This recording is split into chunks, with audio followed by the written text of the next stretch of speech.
So Emma, if it's the same for us, I can just share the screen here, and that way I can change it so we don't have to try and go through the interface.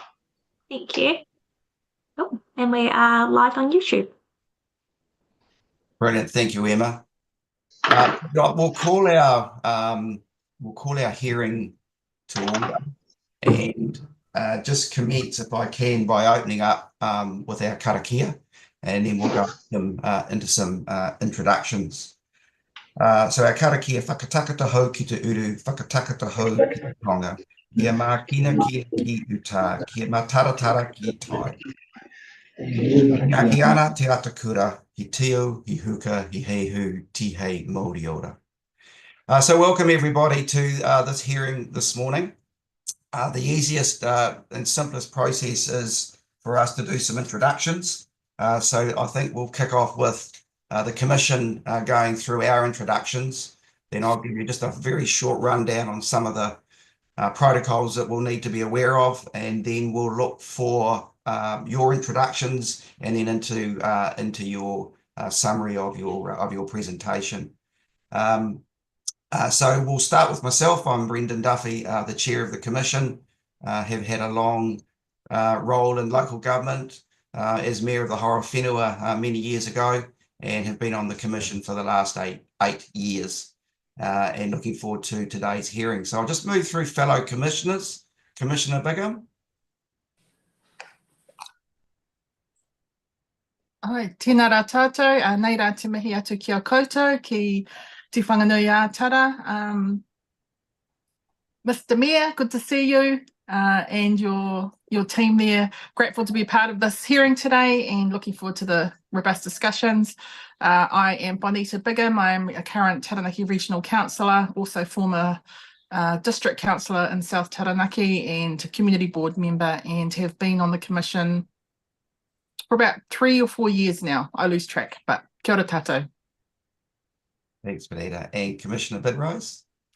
Tēnā tātou katoa, ko se Bidrose tōku ingoa. I am one of the commissioners. Used to be Chief Executive at Dunedin City Council for a number of years, and feels like a lifetime ago. And now work in a different sector, but have been a local government commissioner for 18 months or so. And lovely to be here. Nice to see you, Mr. Mayor and Madam Chief Executive. I'm a Wainuiomata girl, grew up in Wainuiomata, so the questions under discussion today are very much dear to my heart. So lovely to be here. Thanks for having us. And Penny, you introduce your team. Well, thanks, Brendan. I'll start with myself. Kia ora koutou. I'm Penny Langley. I'm the Chief Executive at the Local Government Commission, and I'll move swiftly on to introducing you to our team.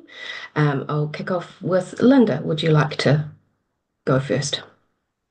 Kia ora koutou, ko Linda Canton taku ingoa. I'm Linda. I'm a Senior Advisor with the Commission, and I've been the Lead Advisor on the Hutt City Council review for the Commission, so I'm really looking forward to getting into some of the detail a bit further today. Thank you, Linda. EJ. Kia ora koutou, ko EJ Ruthven tōku ingoa. I'm EJ. I'm also a Senior Advisor with the Commission. Delighted to be here today and really looking forward to the hearing. And no doubt everybody's already had contact with Emma, but Emma, would you like to introduce yourself? Morning, everyone. My name's Emma. I'm the Project Administrator working on this representation review. So if you have any problems with the Zoom at any point, just let me know. I'll be running the tech. Brilliant. Thank you for those introductions. And just before we move over to you, Mayor Barry, and to your CEO and team, it might be, I think it's appropriate just to acknowledge that we are online, and it is being live streamed. Just make the observation that don't be offended if we're not constantly looking at the screen, because we're obviously taking notes as well, and watching our file as the proceedings go through. You'll appreciate there's a number of submissions today, a number of appellants, and so we do want to try and stick to time as diligently as we can and as respectfully as we can. So we really are hoping that as the presentations come through, they're a summary of what we've already received and read. Look, it's really, really important in a forum such as this that the Commission will have a number of questions that won't be able to be answered immediately. And that's the value of the right of reply. So as we go through the day, there'll be a number of questions. We'll make sure that they're noted. Our team will record them. And then when we get to the other end of the program this afternoon, where you as council have the right of reply, we'll just make sure that we get all of those points ticked off. So I think they're the sort of like the courtesy points, but really looking forward to hearing from you, Mayor Barry, and introducing your team, and then diving straight into your observations in terms of your representation. We're in your hands.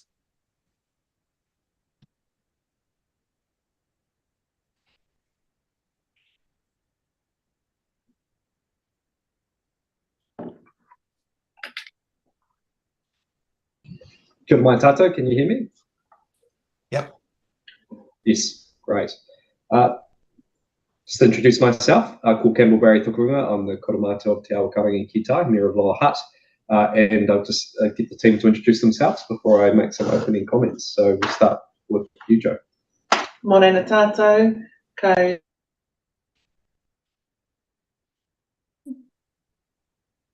I'm Joe Miller. I'm the Chief Executive of the City Council at Hutt City, and it's lovely to be here with you. I'm Paul Swain. I was a Member of Parliament for 18 years out in the Hutt Valley here, Cabinet Minister for 6. I was on the Wellington Regional Council for 9 years. I chaired the Independent Review Panel, and I need to duck away to another function around about 10:15, but I'll be back around lunchtime. That's okay.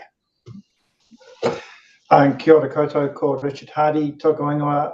I'm the Head of Strategy and Policy at Hutt City Council, and the representation review process sat with my team, so I've been working with the independent panel and elected members throughout the process since we started last May. Great. So first off, can I acknowledge all of the commissioners, particularly Commissioner Sue Goodrose, as you mentioned, and Wainui Mata-Gill. So you'll have some really good local context to the decisions and that we have here before us today. But it's great to be able to present to you and to the whole team setting up this process, and of course to our the community who have looked to put appeals in, fully respect their submissions through this part of the process. So first off, I want to start off by acknowledging the importance of the representation review process in a local government context, and it is of course all about ensuring that we have fair and effective representation here in Lower Hutt. All of our elected members clearly understood the process and what we needed to achieve. The purpose of this process was for us to be able to ensure that our communities are fairly represented through our electoral arrangements. I also wanted to start off by acknowledging that in 2019 there were some pretty significant mistakes made in our process, and I think that resulted in a pretty critical report from the Local Government Commission, and certainly our council did not want to be in that same position again. So we really had that at the forefront of our mind at the start of this process as well, and I hope that will show through the steps that we've taken. I suppose just to give you a bit of an idea of that process that we've taken, we appointed an expert in the representation review process, Gavin Beattie, to advise us throughout. We used an independent panel to run the representation review. The independent panel identified and consulted on a wide range of communities of interest within the city through their process. Elected members have deeply considered the views of these communities of interest in making their decisions and held a lot of weight on that independent panel process, which Paul will speak to. The question of whether or not to have community boards was thoroughly debated on all sides and considered, and it was certainly a difficult decision in particular. We do believe, though, that we did land in a position where the final proposal and what we confirmed was the most fair and effective representation for Lower Hutt in a modern day context. Next slide.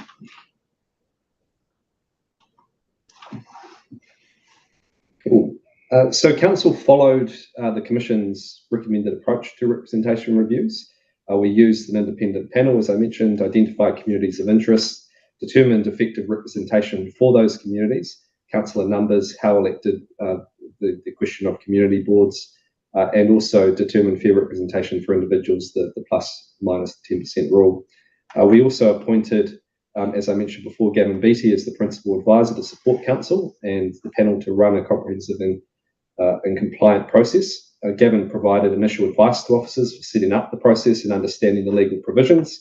He then provided advice and guidance on representation reviews to the independent panel, particularly around identifying communities of interest, which is really important. Finally, he provided quality assurance around the development of the panel's report to council in June 2024. Okay, I think I can pass it over to you, Paul. Yeah. All right. Well, look, as chair of the independent panel, as Campbell has said, we followed the LGC recommended approach for representation reviews very, very carefully. Importantly, the first step identified by the LGC was identifying communities of interest. This was absolutely fundamental and critical to our work, particularly around perceptual, functional and political aspects of communities of interest. We ran a comprehensive engagement program, 30 face-to-face meetings, 150 contacts at least, online surveys, websites, etc., over a lengthy period of time. The important thing we identified on the panel right from the get-go was the importance of listening to voices that are often not heard. And so we made a deliberate attempt to go to community organisations and groups that would not normally submit, that would not normally write to council or be involved in any form of submission process. And that was a very clear decision that we made right at the start. And a lot of the work that came out of that influenced our decisions around the final recommendations. We also prepared the detailed analysis of the city's communities of interest, prepared by Gavin, very comprehensive document, and that was very influential in terms of our own position at the end of the day.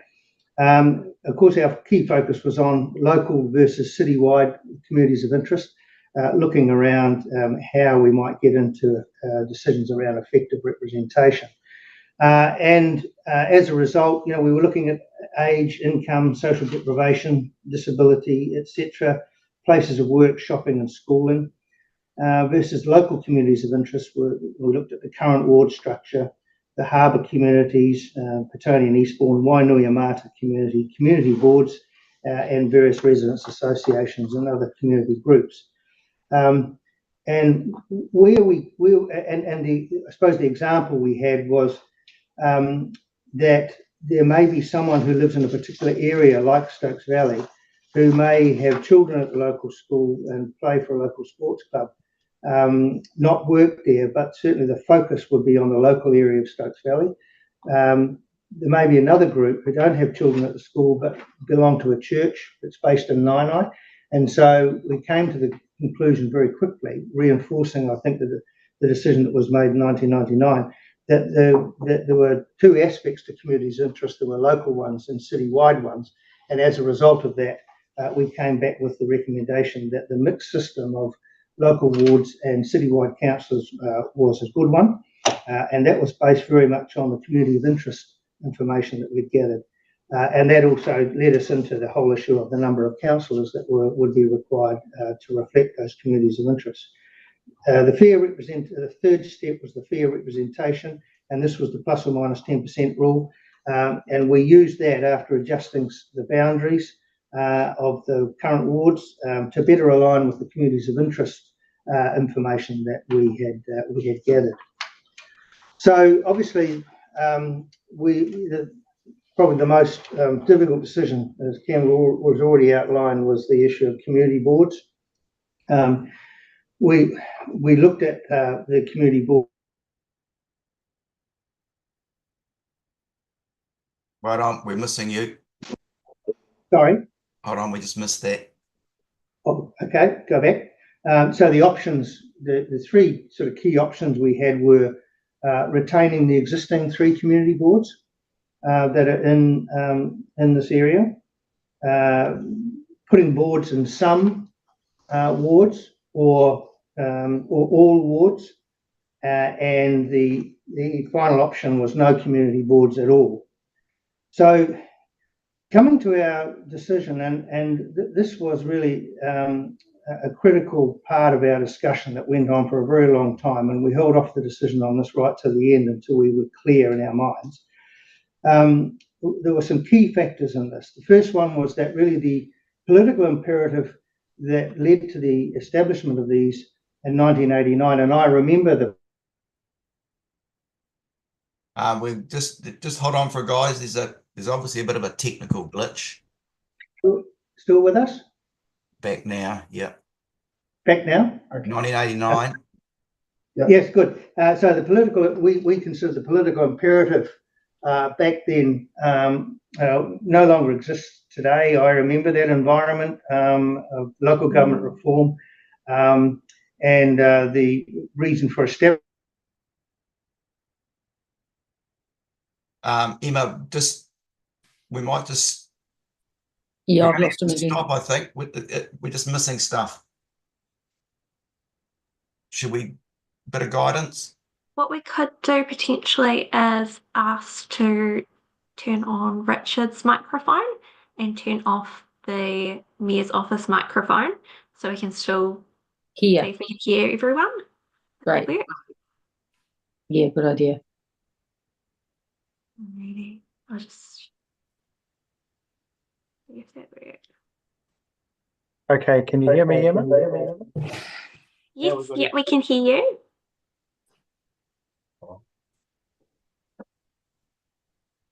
You want to just try talking, Richard? Here we go. I think we just said. Have we still got echo? We have got echo on our side. Hold on.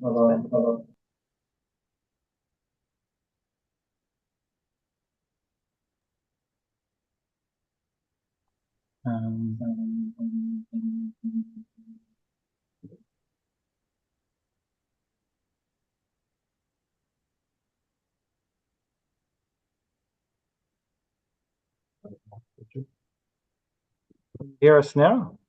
Yes. You can hear us, but we can't hear you. Can you not hear us at all? Doesn't sound like it. I can do this. There we go. Can you hear us now? Oh, yes, we can hear you. Suddenly Excellent. thought I said exactly the same thing, Sue, and you repeated it back, and I thought my voice had changed. Excellent. Brilliant. Okay, and you can still see the presentation? Yes, we've got the presentation, and you're at the point of 1989 political imperative. Yes, I'll come a bit closer to the microphone as well.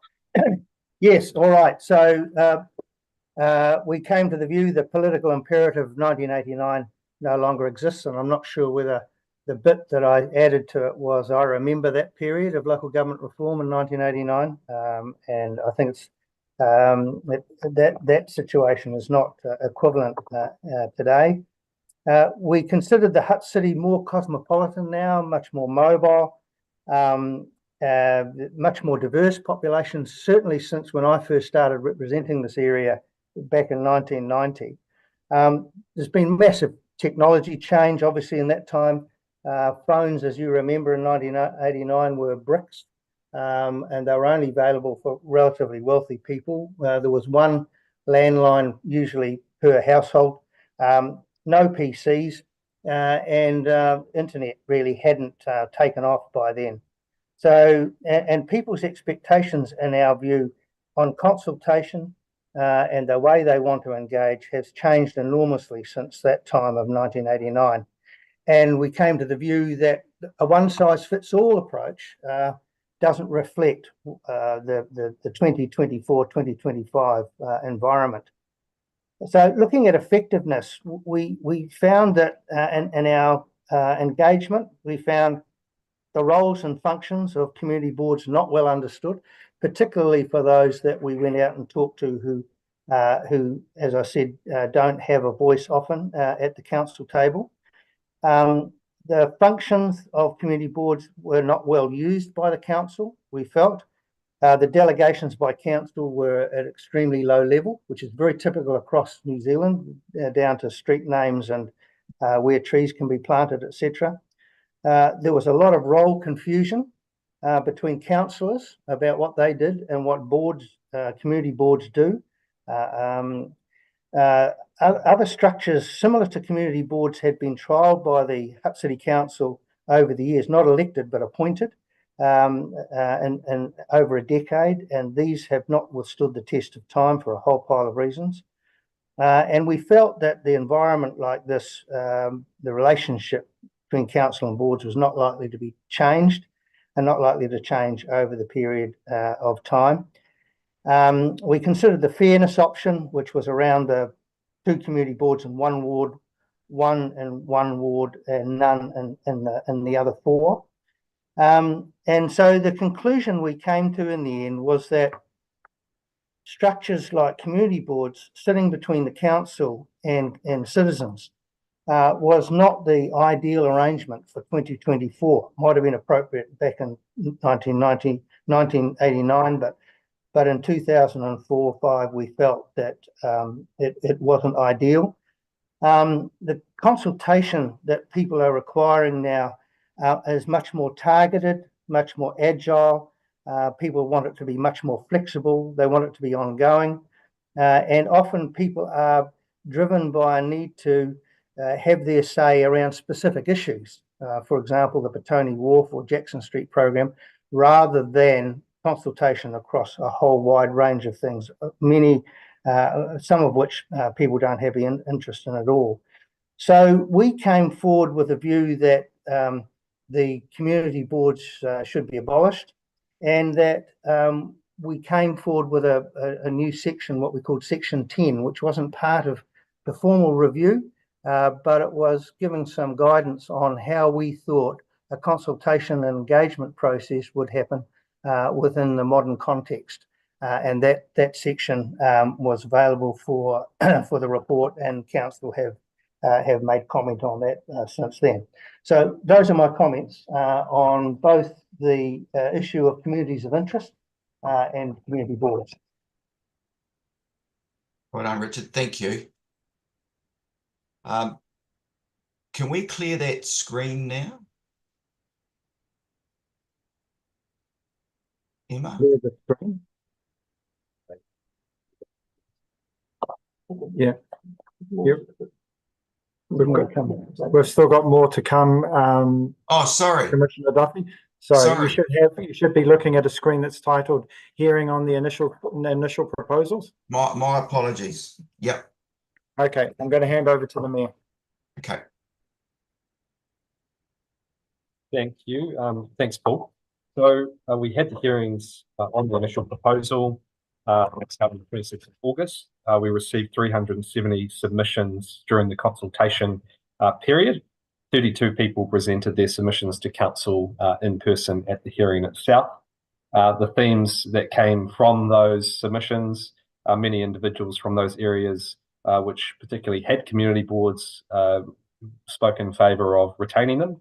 There was also it was very understandable that there was strong passion and desire for those community boards, given it was a big decision to obviously disestablish, and they've been in the city for over 30 years. Also important to note that while most of those submissions did favour retaining the community boards, there were also people who spoke in support of the proposal. They spoke about the inequity and unfairness of this additional layer of representation in only some parts of the city and not in others. Also noted that community boards didn't represent other communities of interest as well necessarily, and also some submissions noted that the first time they had heard of from their community board was when they received a flyer about the consultation process urging them to submit against the proposal as well. So those were some of those submissions from people. there were no objections to other aspects of the initial representation proposal, and we did do a boundary change, which was put through as a submission around Harbour Ward as well, which is in there. So moving forward, we then had our deliberations post the hearing on the 10th of September. First off, I would say, as I mentioned at the start, all councillors acknowledged the magnitude of the decision. Many spoke about how it was the most difficult decision, particularly when it came to community boards that they have had to make in their time on council, and some of them have been around for 2 or 3 terms. I certainly felt that as well, and as someone who started on a community board in Wainuiomata. The local support was there again, acknowledged for the community boards in the suburbs where they existed, but there was that constant tension of fairness around the representation of some of our parts of the city having boards and other parts not. And that did keep coming back to that particular point through the debate. Points considered. So these were considered in regards to keeping the community boards. Councillors noted that in Wainuiomata, the community board provides equity and support for rangatahi. The current system worked well where community boards existed. The need for better representation in areas without community boards, especially in northern areas of the city. So the view there was, you shouldn't get rid of them just because there isn't better representation in other parts, maybe. If council retains current community boards, improvements are needed to streamline the community board process, increase efficiency and reduce formality. There was also, as Paul mentioned, the comment around delegations. And I suppose I would say that when I first became mayor in 2019, we did have quite a strong discussion about increasing the delegations with the community boards at the time, and but basically came to the conclusion that there wasn't a desire to increase those delegations. And I think that's probably a reflection of the limitations that are even there for community boards generally in the way that they are set up as well. So in support for removing the community boards, councillors noted the current representation did not achieve equity across the city, mentioned that. There was also a desire to explore alternative methods for citywide representation and a need for a reset to do things differently, particularly in this day and age when we know, sadly, there is a distrust in government, councils, and people are probably more disconnected from us than ever before with some of the dynamics we're dealing with, and maybe that community boards weren't necessarily the best way for us to ensure that there is that representation and that those voices are heard. Also, many local communities in Lower Hutt felt excluded from the current arrangement, and that had been a constant issue over many representation proposals as well. And I suppose going back to Paul's point around our city has changed since 34 years ago. You can travel from Wainuiomata to Eastbourne to Petone to other parts of the city in probably 10 to 15 minutes. Our communities are much more, live and work across the city and across the region, to be quite honest, as well. And it's just a very different time to what it was when these boards were established, and they were their own councils prior to that, of course. Going to the slide, thanks Richard, around building a better bridge to the community. So I suppose this is just noting that the chapter 10 of the panel's report and around from the engagement principles provided advice for what future engagement models might look like. So council was particularly interested in that, while of course that's something that is separate from this process and the decisions that we can make. We were all very, very well aware of that. It was important to think about ultimately how do we have people's voices in our processes and heard around the table. So that was important that we take that forward, regardless of actually what the arrangement or what the final decisions are here. We want to take that away and think about how we can do things better. So the objectives in removing the community boards, we want to take a more deliberative approach to getting community input on issues. So with that decision we've made, we do want to have a new way of doing these things and taking on the report. Council officers are actively considering how to have a fairer and more suitable representative voice from the city through different processes. And also making sure that we provide a way to capture all of the different voices. And, it was particularly of note to me from the independent panel's report of, those ethnic minority communities who did not feel like they had any connection whatsoever to council, and that was a bit of a concern. That's not necessarily a reflection just on the community boards, that's a reflection on us as a council as well, and we need to take that away and think about how we can do better. So as you'll see, there is some points there just around depth of understanding. So we want to allow participants to deeply explore more complex issues, citizens' assemblies and the likes, things like that. We're thinking is maybe an approach. Balanced perspectives. Those with vested interests can present their views directly to different groups. Accountability and transparency. The process enhances accountability and establishes a clear linkage between deliberative inputs and decisions. And inclusive representation. So again, how do we better capture all voices in our city? And the big one, I think, is around building public trust, because that is a challenge, again, that I mentioned, is facing councils across New Zealand and I think across the world, actually. Oh. I was trying to run through to make sure we're sticking to time. So, okay. So just so I'm clear that that's the conclusion of your observations. And that was the conclusion of our observation. Yes. Yeah, perfect. Okay, thank you. Really keen to get time for commissioners to ask questions and seek points of clarity. And maybe, can I just kick off and then we'll go. Can you just help me with just 2 words where the appellants use the word sitting alongside the community and council uses the words between council and community? You got a sense of why there's a difference in phrase?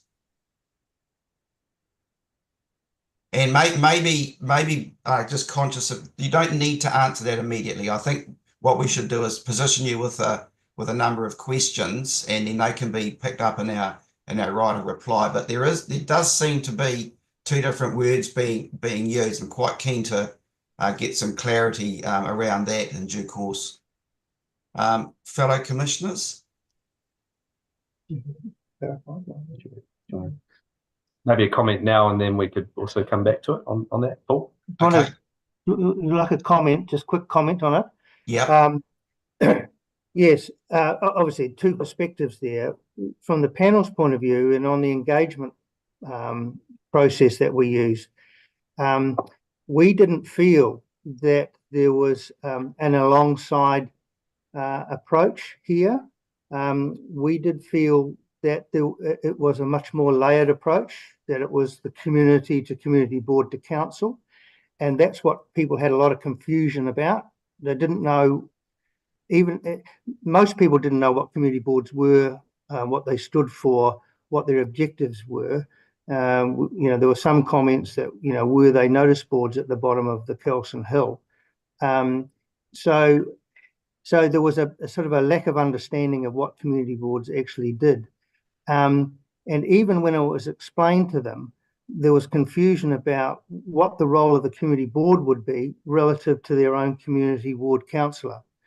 And so the feeling was that if they had a better understanding of the way in which councils work, and there's very low level of understanding, particularly in those groups which don't have a voice generally, their preference really would be to come directly to council or be involved in a process with council involved, rather than a layer of a structure which kind of represents council. It's elected, it's very formal, a sort of a duplication of council, that they would, if they weren't engaging with that, they'd rather have a much more flexible arrangement where they can actually go directly to council themselves, or council comes directly to them.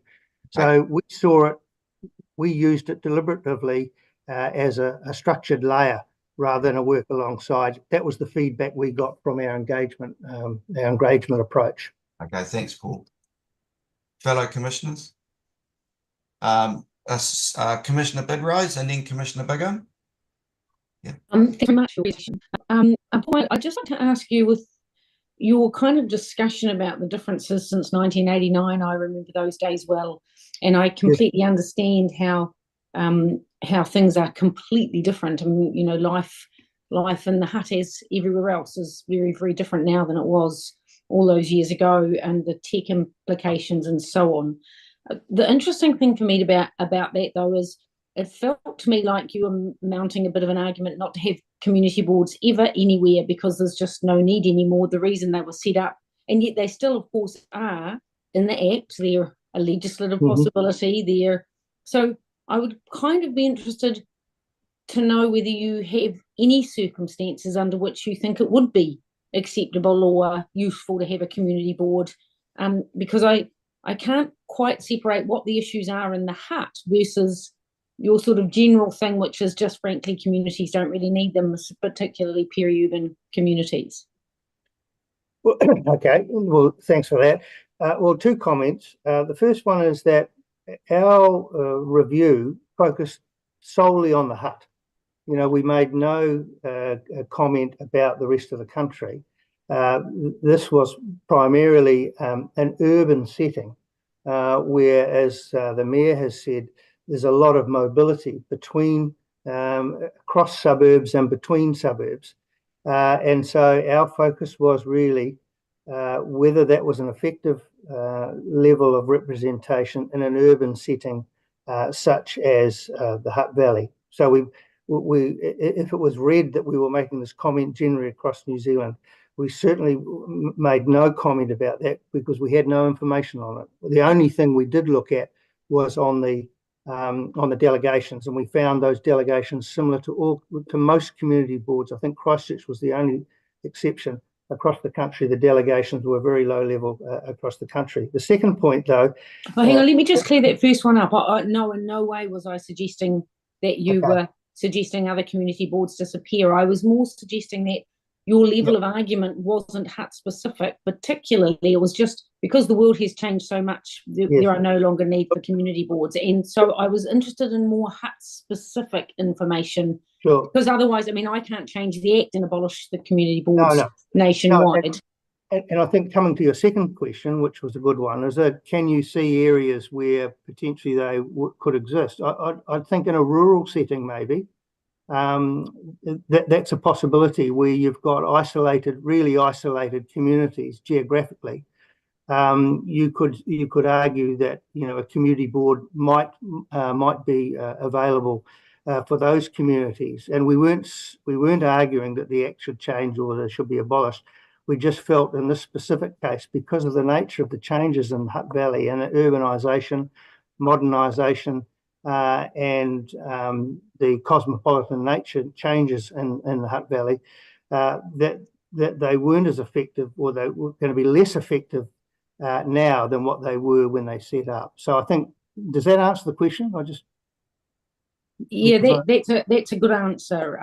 So specifically for the Hutt, it's your concern about the highly mobile urban population, which kind of does away with that very localised communities of interest argument that you might have if, for example, Featherston was an outlying part of your community.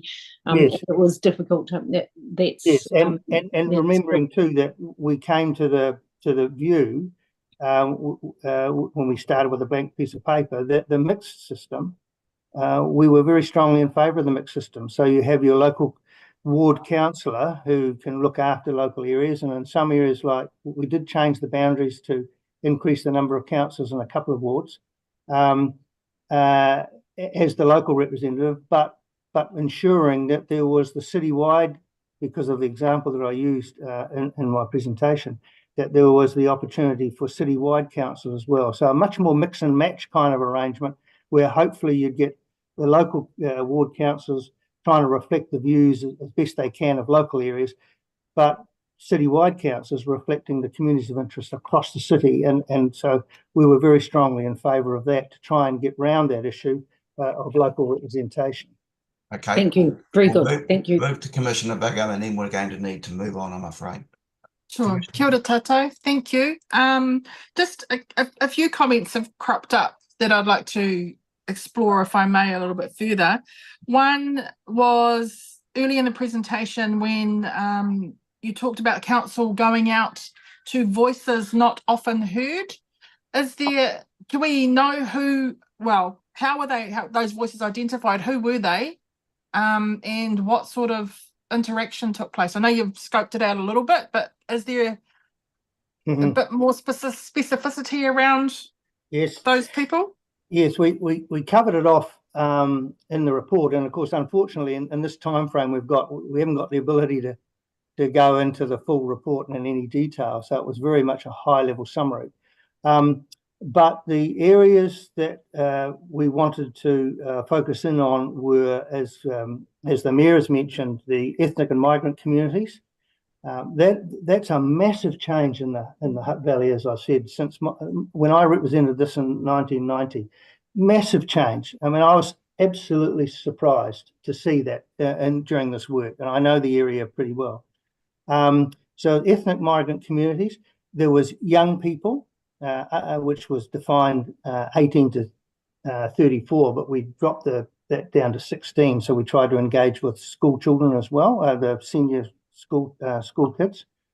There was people with disabilities, the disabled community, who felt strongly that they weren't engaged. There was the Pacific, obviously Pacifica, and interestingly, their view around community boards was that there's no way a structure like that is going to represent or reflect the multiple nature of Pacific communities. And of course, the Māori community, although the issue of tangata whenua is well established here with a really good structural arrangement with council. You know, it's really exemplary actually, and we found a much more settled arrangement between mana whenua and matawaka than I've seen in other parts of the country. So, and then we also focused in around the business community. There are a number of business organisations in the Hutt.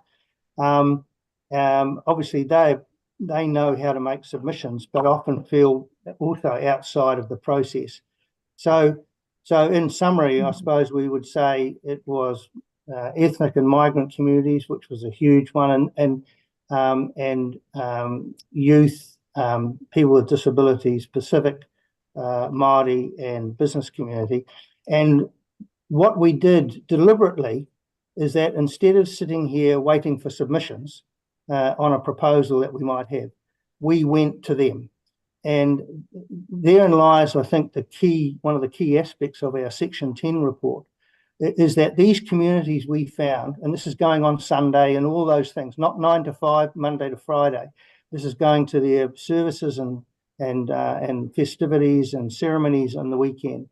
Those people were very, very, very interested in the whole nature of local government, but had no understanding of how it all worked and felt no link or communication at all. And so what we were thinking was, if we established, for example, one of the options of establishing community boards across the city, would that change the nature of their engagement with the council? And our view was it wouldn't. That there needed to be, in this 21st century, a whole new way of engagement, and it was much more proactive with the community rather than passive. And so those were the groups that we identified, and our engagement process was very deliberative to identify those groups and to try and make sure their voice was reflected in the report. Just to add, sorry, quickly, Mr. Chair, is that process held a lot of weight for councillors, because funnily enough, those same communities that were engaged did not submit on the representation review once we put it out to the community for submissions. So we did hold a lot of weight in that independent report of those voices that came through alongside those who submitted as well. Okay. Look, sorry, who was that? Sorry, can I just ask one more thing, Mr. Chair, if I may? Just the comment that you made, Paul, around the community board and the layering, or what could be perceived to be a barrier between people interacting directly with council because there's a community board in the middle. That's not necessarily correct though, is it? Because that doesn't preclude people from directly interacting with councils if they feel they need to. Rather, a community board could offer an alternative vehicle to that connection with council. But the way you explained it, it came across a little bit like the only way people in those communities can get to council is via their community board. Yes, no, well, if that was what you took from what I said, then clearly I wasn't very clear in my presentation. Absolutely, people have a number of channels. I mean, some people will go directly to the ward council, some people will turn up at the office here. Okay. Some people will engage with the community boards, and there has been engagement with the community board. Let's just say when you're talking about these sort of things, you know, we want to say that there's been good work done over the years through community boards, and we didn't want to give that impression that wasn't the case. But we were looking at how effective in future engagement can be between citizens, communities, and council. And we just felt a structure, and that's what it is. It's a structure. It's a structure that to a certain extent reflects territorial local authorities. It's formal, it's elected, it has minutes and all of those sorts of things. You already have that structure in the council, and that is an effective way proceeding to have community boards reflected across the entire city. And because that's one of the options, you either retain the status quo or you have them across the city. And we felt that you could go to a lot of effort to establish these across the city and still not resolve the problem of effective engagement and communication and consultation. And so that's why we felt that there needed to be a new approach, and that new approach needed to be much more proactive rather than structural, if that's clear. Okay, thank you.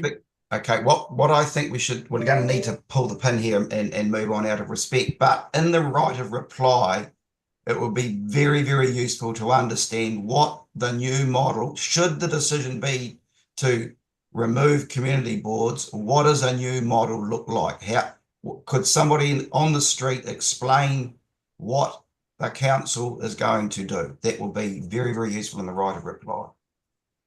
Okay, we need to move on, and our first appellant is Ross Jameson. Mr.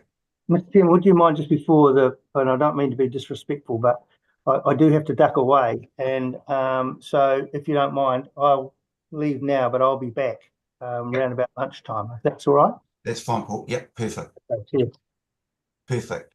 So Emma, you'll be opening up for Ross to come on. It has just come through now, so we'll just get video on. Here we go. Welcome, Ross. Thank you. Sorry, I apologise for us being a little bit behind time, but I think you'll appreciate the intensity of the decision. So we're in your hands. Well, sorry, I just heard some of that stuff, and it seems all because of changing technology, they should scuttle the boards. All I can say that Eastbourne was established in 1906. They used to get to talk to one another by horse and cart. That must surely have been a fairly significant change of technology. They used to own a ferry, and during the Second World War, that ferry was commandeered for the Navy. So change and doing that has really been part of this whole local government scene for yonks. And of course, they didn't even recognise, and that's Paul Swain as well, that and didn't say that Eastbourne had been established in 1906. I'd just like to make 3 quick points on my submissions, which you no doubt have read. One, the community of interest. There's a bit of a feeling that perhaps Eastbourne is a bit precious having a community of interest and the others because it's smaller than the others. The reason for that is it's unique in the Hutt city in that it has a coastal stretch. It has a road that leads in and out. And when you read my submissions, you'll see that that road was closed at the time I was writing the submissions. And the seawater comes over and has closed roads. And the hillsides at the back are steep because of the climate change issues, drought, fire is an issue, and because of slips. And the house just below us, because they had to move out, now they've moved back, they can't use their garage, and the waves come up over the road. So with the real interest of the thing that's going to concern, what concerns my children, my grandchildren, and their children, is climate change. And this is unique in Hutt City in having that coastal strip. So I just make the point there. The other point I'd like to make briefly is in terms of the law. And it seems to me, when you look at equity, communities of interest, diversity, there isn't anything that says that because someone has something, then you should do away with it. And that sort of thinking really, really troubles me. And then, as I gather from the previous discussions, there's nothing really put in place. Minority groups certainly have a voice because they know the people they're talking to, because they've elected them to a community board. And in our case, that's obviously fairly close, in a close-knit community. So it's funny, it's the generation, it's not me, I'm pre-boomer, it's the boomers, the Gen X and Y, who are saying, keep the community board. And they're surely the people who know what's going on in terms of technology change and so forth. So Paul Swain, that's been part and parcel of the borough, the community board, and now to axe it, to me, is really, really wrong. Now, just broadly, very briefly, in terms of the law, you have the guidelines. And just to remind you, each local authority needs to consider all submission receipts and able to demonstrate that it has done that. Frankly, the reply that we got has not done that, and with due respect, I put to you that it's actually cavalier why the Eastbourne board was scuttled. Now, the key considerations in 5.1, and I'm talking obviously about your guidelines to local authorities undertaking representation review, not about the Electoral Act or the Local Government Act. Communities of interest, effective representation. Well, it seems conceded that, in fact, the community board does represent this community of interest, which you can't argue out. It's been there since 1906. And the fair representation of electors. You've cited that you've got one ward councillor. When I was a councillor, we had two. So it's got, the council directly is far more removed than it was back in my day as a councillor and then as an erstwhile mayor. The section 14, in taking sustainable development approach, the local authority should take into account the social, economic and cultural well-being of the people of the community of interest. Now, the economic things are affected now because of climate change and the danger and how you ensure a building that could be subject, a house that could be subject to climate change problems from the sea coming up or from the slips behind. Need to retain and enhance the quality of the environment, where you've got a robust body that sings the song needed to protect that particular environment. And I put to you, that's on all fours with that requirement under section 14. And then the last one is reasonably foreseeable need of future generations. If ever there was a time when you needed a community board, I put to you, it's now to retain that people they know they've elected on, and that then becomes a conduit to help with the other ways you can get to council to get their message across of what's essential for that community.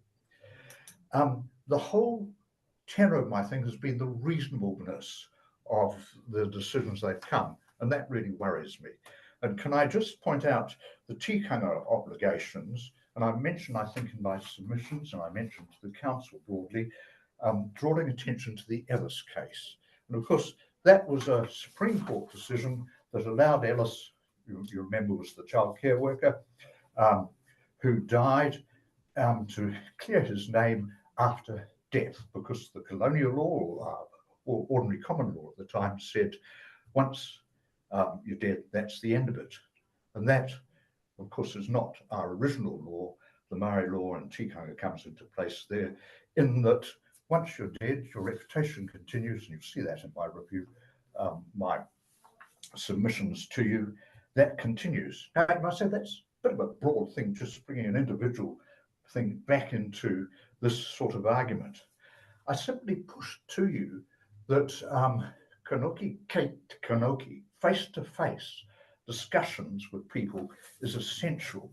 And that is what the community board provides. And that, of course, is a tikanga concern, and that has permeated in when we've got this difference between the common law and the statutory law, and the common law should help you interpret the statutory law. And I simply put to you that the tikanga obligations help that to be put into context. Heavens, when I was in council, we never said a karakia at the beginning or the end of it. So that should be given some appropriate weight in the decision. And I sincerely hope that you take aboard all this, and the community, in particular the Eastbourne Community Board, which is the most numerous submitters, are not abolished. Thank you. Thank you, Ross. Thank you for those observations. I'll just check with fellow commissioners to see if there's any points of clarity or questions. Your submission was very, your written was very clear. Your verbal is equally as clear in terms of your position. Just checking. No. Okay, commissioners are happy. So thank you very, very much for those observations, and we'll continue with our process. Appreciate your time. Thank you. Thank you. Where's my friend Emma? Emma's bringing our next appellant in, Linda Olsen. It looks like Linda hasn't joined the Zoom call yet, so I've contacted her. But we do have the person for the Wainui-a-Mata Community Board, so we could jump straight ahead. Perfect. Yeah. Perfect. So Daniel Crisp is going to be speaking on behalf of the Community Board as an apology from Te Awa Puketapu. Okay, perfect.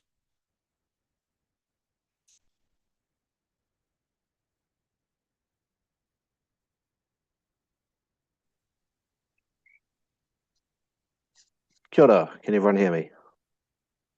Fantastic, welcome. Welcome, Daniel, we're in your hands. Thank you. I feel a bit of pressure being the first community board to speak on it. You're right. Just quickly, Emma, I just thought for efficiency, I know I'm scheduled under my public, my resident submission later on at 12:30, but the submissions are 90% the same, and I wonder if just for efficiency I could speak now and then maybe at the end of my board's comment, just make a comment on my later submission. Is that all right? That would be brilliant, very efficient. You get an extra point for that. Thank you. I'll do my best. Well, kia ora, Commissioner and Mayor's Office and panelists. Thank you for your time on this.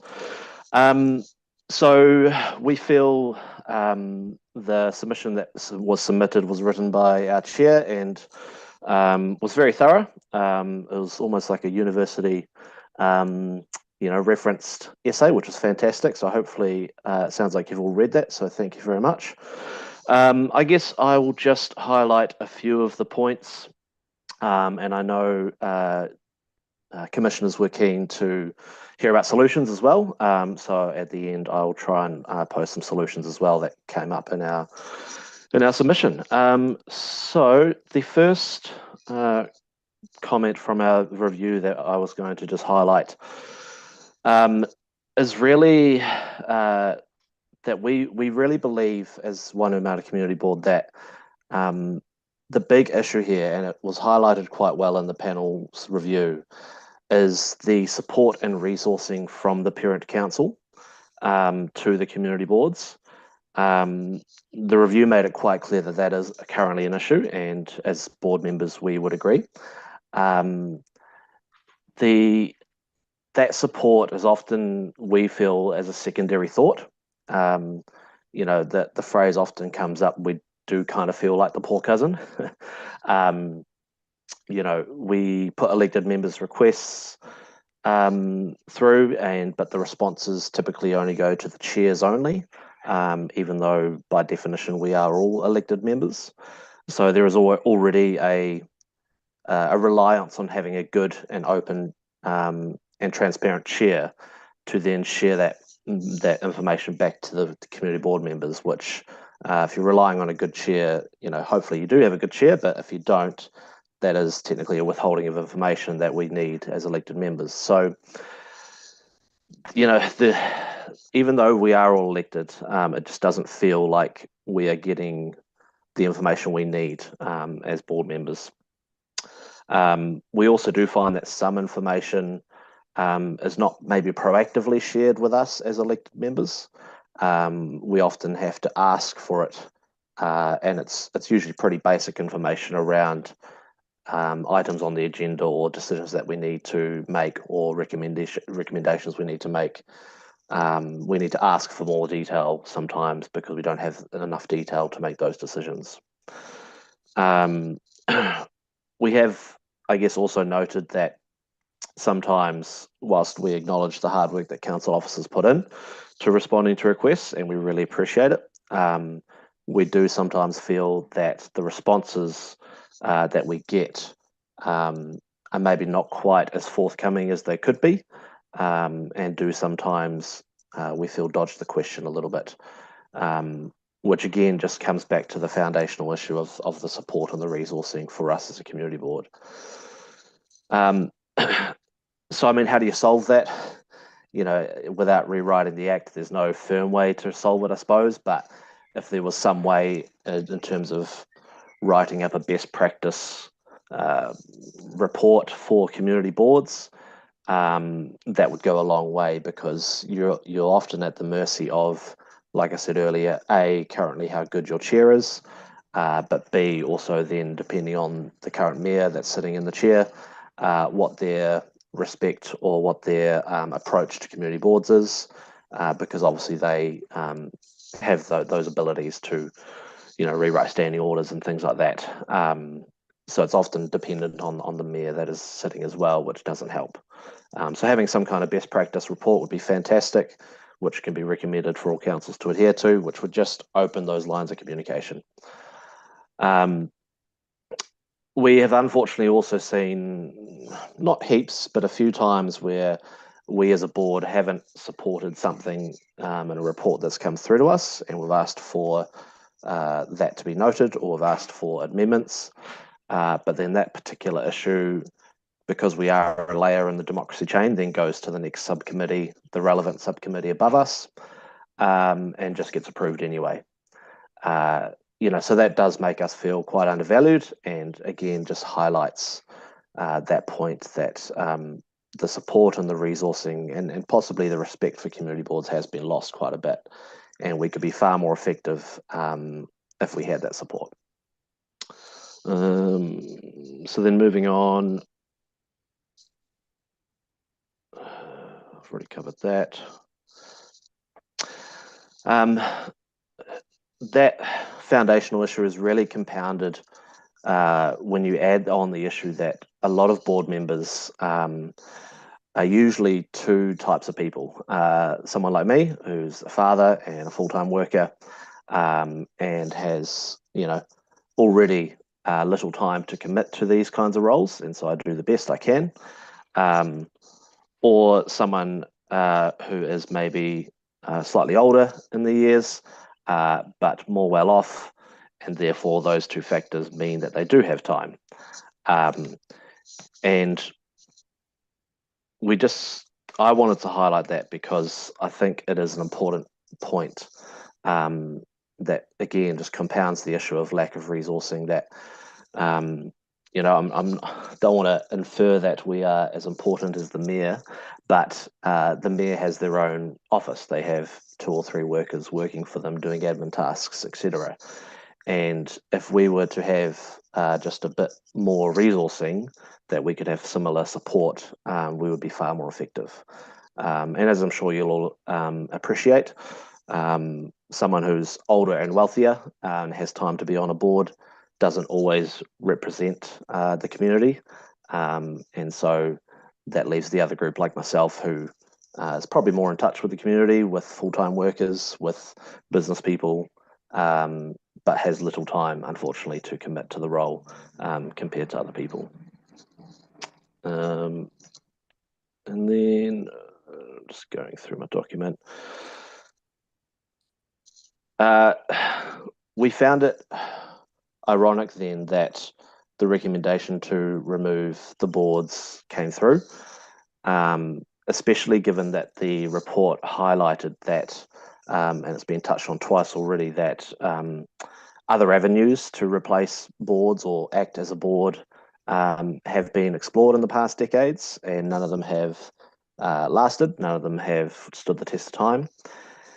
And so we found it quite ironic then that to say to replace the boards without addressing the issue of resourcing and support would be a solution, because it's very strongly our point of view that no matter what you replace the boards with, if you don't address the foundational issue of the resourcing and support that's committed to not just community boards, but thinking of community boards as a means of engagement, as a means of consultation, whatever you put in that layer needs resource and support.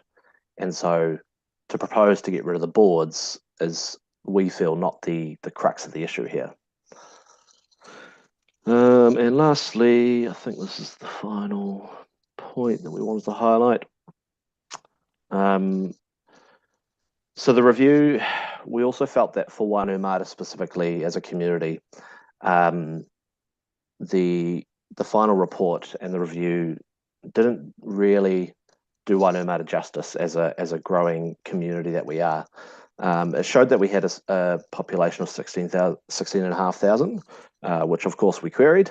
We were informed that this was the population number after those that were under 18 were removed, because obviously they can't vote in a local board election, and after those that could be on the Māori ward roll were removed. We do see this as a problem.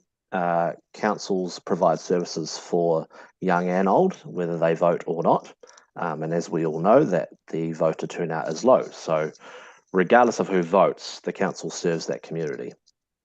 And obviously with the Māori ward, we know that will possibly, very likely, need a referendum now. And so with whichever way that referendum goes, depending on the government and the council, we may or may not have a Māori ward. So to remove that population base from the figures that were given in the report, we feel is a misrepresentation of Wainuiomata as a community and the size of our community. And we do feel that we are a community of interest, given that we have the hill and one way in, one way out. And anyone you talk to in Wainuiomata, they call Wainuiomata home, not Lower Hutt. And so we just wanted to raise that point as well around the, I guess we felt slightly misleading population base, which under the report's final recommendation would then essentially, sorry, going back one comment, we know that current estimates for population of Wainuiomata is over 20,000, around 21,000. And so given the final recommendations in the report, that would leave a population of 21,000 people without a community board and with one ward councillor, which would obviously far exceed the plus or minus 10% recommendation. So that, I guess, wraps up the board comments. Should I pause there for questions and then? Yeah, I think you should, Daniel. I think it'll be just a little bit cleaner. Yeah. I wouldn't mind getting some clarity around that population number. Is that accurate, that process for identifying the population number? Help me. Asking me? No, I'm not actually. I'm asking. So you said the population number is based on no, what did you say? No children under 18 and Māori, people who would be on the Māori electoral roll for the Māori ward were both removed from the population figure. Okay. As the explanation we have had. And so the question is that what everybody does? Technically, can an officer help me here? So Brendan, There are some figures in the briefing around the electoral population. The electoral population for a community board is the total electoral population. So that's the general electoral population and the Māori electoral population. And that is a calculation carried out by stats, and it's based on a number of factors. But it does include an assessment for people of all ages.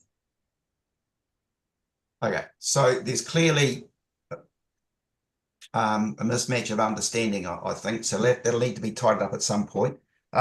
Just very quickly, if you don't mind, Daniel, just if the community board model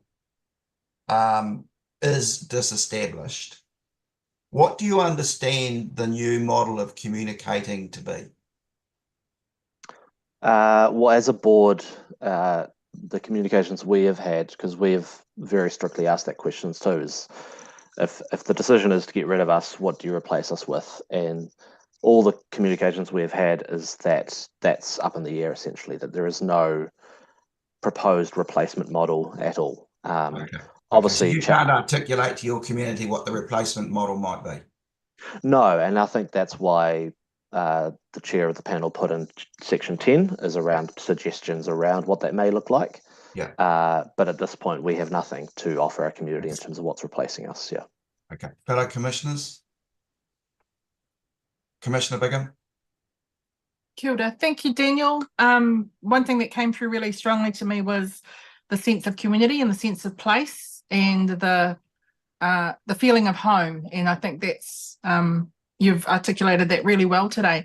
One of the previous comments we've heard in the opening perspectives from the Mayor and the independent panel chair was around, sorry, I'm just looking for the quote. They talked about mobility across suburbs and between suburbs as potentially being a reason for not having community boards in the future, including Wainuiomata. And, you know, the modern times, everyone has a car, everyone moves around pretty freely. So that rationale then for not needing a community board, how does that sit with you? That there is such increased mobility that people move across and between suburbs with ease and with, you know, without any problem, as opposed to what you're talking about, Wainuiomata being home where you're connected to. What are your responses to mobility being a rationale? I would use an example of a resident who got in touch with me about a local issue and wanted to come and talk to the board about that issue. It was around the time the LTP was being drafted. He came to the board to speak to it. We took notes and passed on some ideas and encouraged him to submit on that particular issue on the LTP. I helped him. He wasn't very tech savvy. I helped him on his behalf to make a submission on the LTP. And then when it came to the hearings, I said to him, well, why don't you come over to the council and speak on it? And he said, oh, no. And there is a lot of people like him who don't want to take time out of their day, not because they don't care, but because it's just not their ethos. It's not the way they operate. That taking time out of your day and going to pay for parking and going into a council building, sitting in a council chambers in front of the mayor and councillors and speaking in an environment that is, I wouldn't say not friendly, but not casual enough for the average person. There are a lot of people like that, and they would much rather come to the local hub, the local library, and speak to a community board, which is a much more casual environment. We allow people to speak on items that are not the agenda as well. So we do break formalities a little bit to make people feel more comfortable. And the second comment I'll make on that question, it's a really good question, is that you also have people, so my wife works at a mental health art space, and you have a lot of people in the demographic of our society, which could also be pinpointed as a community of interest, who actually don't have transport and they rely on public transport, but then often because of their income, they don't have the means to use that public transport either. And so you have a certain segment of society who is always going to get missed out if you don't have a local option somewhere for them within 5-10 minutes walk or busing. So does that kind of answer? So I would disagree, and I feel like the board would probably disagree with that position, that whilst we agree that modern times and it is more mobile, you're still going to, if that's your approach, you are going to intentionally be missing portions of the community, which will then be underrepresented and not heard. Right. Okay, thank you very much. Commissioner Bid-Rose. Thanks for coming and talking to us.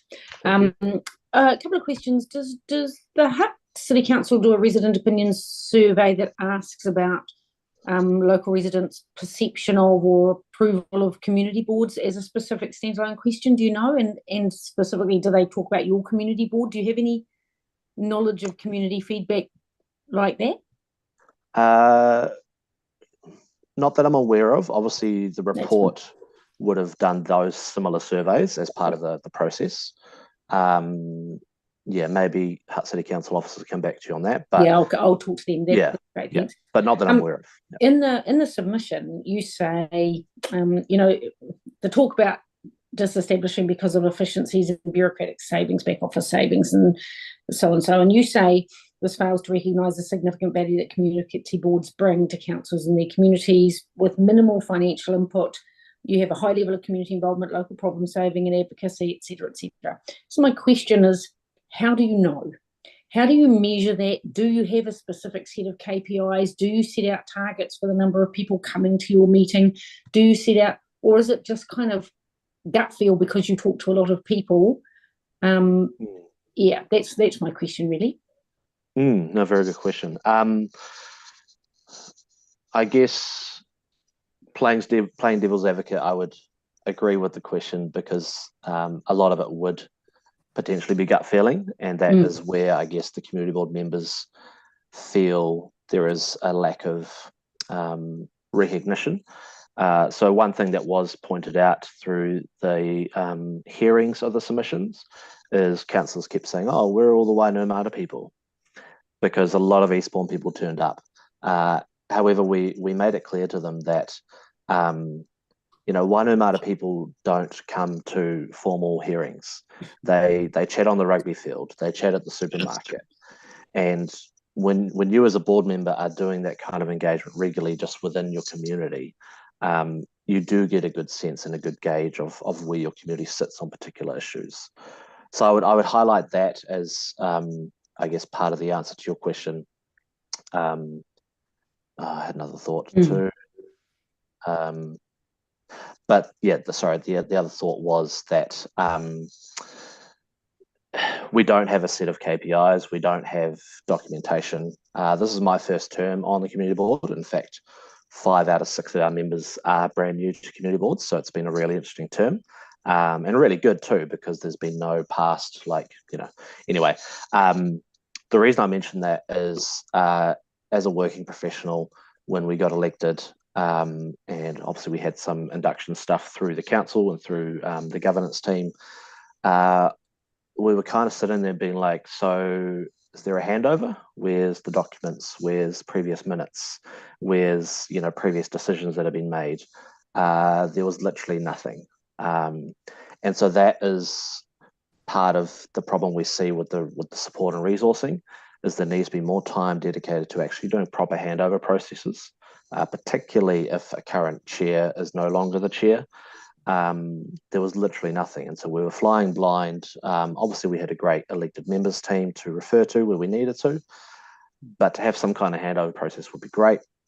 And then the final comment I'll make on that is that it kind of touches on one of the problems, I suppose, of local governance is, there are no job descriptions for elected members. There are no KPIs. And obviously that's part and parcel with the fact that they're elected. And I know councils try to use code of conduct sometimes to cross that grey area and put in some expectations. But I think that's just unfortunate part and parcel of what we do. I think just picking up on there, Daniel, we might just leave a question with the CEO to understand what was the induction protocols that were used when the community board was elected. I just would like to hear the other side on that, just for clarity. Commissioner Bigham, you got one more? Have we got time? Look, this is just so important. We've got to get it right. We are behind time, but I'm happy for you to fire the question. Oh, okay. Thank you, Mr. Chair. Daniel, just very quickly, you've talked about what the board feels is necessary to help you do your job better, which is more resourcing and admin support. Have you considered any further delegations or any increase in your work to make you more relevant to the community, to make what you do even more embedded within the community, or is it just really you're looking for the resourcing and admin support? Yeah, I mean, no options off the table in terms of if the goal is fair and effective representation. The delegations issue did come up when Paul Swain and the panel came and interviewed us. And, we were of the view that under the current structure of how things are with the lack of support and resourcing we get, it wouldn't be fair, but also justified to give us more delegations because we already have a lack of time, support, and resourcing to make decisions that we're already asked to make. That being said, we wouldn't necessarily be opposed to looking at the delegation levels and increasing them. But again, in terms of democracy and in terms of elected members, you want to give your elected members fair time and support to consider the decisions they're about to make. You don't want someone with a full-time job who's just put the kid to bed and quickly run off to a meeting and hasn't had time to read the agenda, or So I think it's a balance. I think currently the delegations are what they are. Whether you change them is a decision for the future potentially. Bye. Thank you very much. Thank you, Mr. Chair. No problem. Dan, you might want to give us your distinctly short. Yeah, that's fine. It's pretty short. I guess the only reason I separate my public comment from my board's submission is the board submission does highlight two proposed solutions around what the community board structure could be. My submission also does say that, but I put particular numbers on it. So to flow into my personal submission, the current structure we have is that we have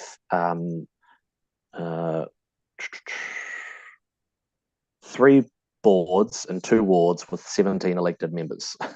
And as the Mayor pointed out earlier, the case of fairness and equity came up quite a lot, and essentially sounds like the biggest reason that the recommendation was accepted to remove community boards. So a better structure that I've highlighted in my personal submission is that you do unfortunately have to merge Petone and Eastbourne, and that becomes the Harbour Community Board. You keep Wainuiomata, you would add in Western Community Board, and you would add in a Northern Community Board. The report highlighted that there's often no community board in the central ward because of the closeness and proximity to council, and because generally the central demographics of people living there are more business minded and generally more inclined to engage in those already formal processes and structures. So my proposed solution is really simple, and in my head, it is a win-win solution. The proposed solution would be essentially, it's in my personal submission if you've read it, you'd essentially end up with 16 community board members with the ward councillors joining the board, which means every board would have 5 members. So there is no extra cost to the council directly. And in essence, you should, if done right and if implemented right, get better representation, better engagement. If it turns out in 6 years' time that it doesn't, then you got nothing to lose. You're not spending any more money, and because it was ironic that the council said, "Oh, well, the money's not the issue," but then they kept mentioning the financials and the resourcing, and so it's hard not to think that it is an issue. So that's all I want to say really on my personal submission, is that it's a win-win. I don't see why we can't extend boards out to other wards, reduce the number of members slightly, and essentially have one less community board member. That extra funding you could use into better support and resourcing. The only last comment I'd make is, which I kind of touched on already with the example of the resident I gave, council meetings during the day, and I think the panel chair referenced this as well. Council meetings during the day is just far too prehistoric. In a working population where 80 to 90% of people are working 9 to 5, Monday to Friday, we need to look at weekends and nighttime engagement. It's crucial really to understanding fair and effective representation. And it's actually a reason why community boards are slightly better in terms of engagement, because they are typically nighttime meetings around 6:30. And so we have the option of that demographic, the working demographic, to actually attend, like myself, for example. Yeah, so that's all I'll say on my personal submission. Brilliant, Daniel, and appreciate that you've made a significant effort to represent both the Wainuiomata Community Board and your own observations as well. And I hope that you feel you've been appropriately heard. You've made it pretty clear what your perspectives are, and we'll get some more clarity when we go into the right of reply later on this afternoon. So really appreciate Thank you. time. Well done. Thank you. Thank you. Emma, I'm just conscious that we're coming up to 11 o'clock, and that was the only time that Kaz could speak. Yes, we have her in the waiting room, so we could potentially look at putting her through now and then going to Eastbourne if that works. Well, I'm sorry to do it to Eastbourne, but we were well warned about the 11 o'clock commitment, and I don't want to muck that up. So we are going to have to do that, please. I've just put her through now.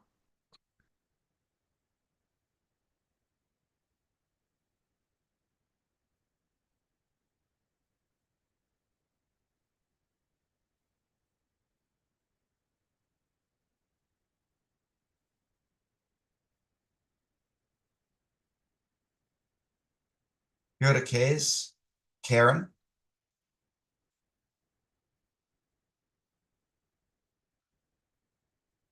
Kia ora. Can you just turn your mic on? Kia ora koutou, sorry about that. Perfect. I'm on a different device to make this work to slot it in for today. Well, have you been observing the proceedings? No, I haven't. So I literally just logged on. Okay. So just the short and succinct, you'll give us a summary of your submission that we've read, and if there's any questions, commissioners will ask. And we've got 13 submitters, so we're doing our best to stick to time. We are behind, but I am conscious you had an 11 a.m. commitment, so we're holding ourselves to that. So we're in your hands for your observations, Karen. Tēnā koutou katoa commissioners. Kasira, thank you very much for being able and willing to hear me speak.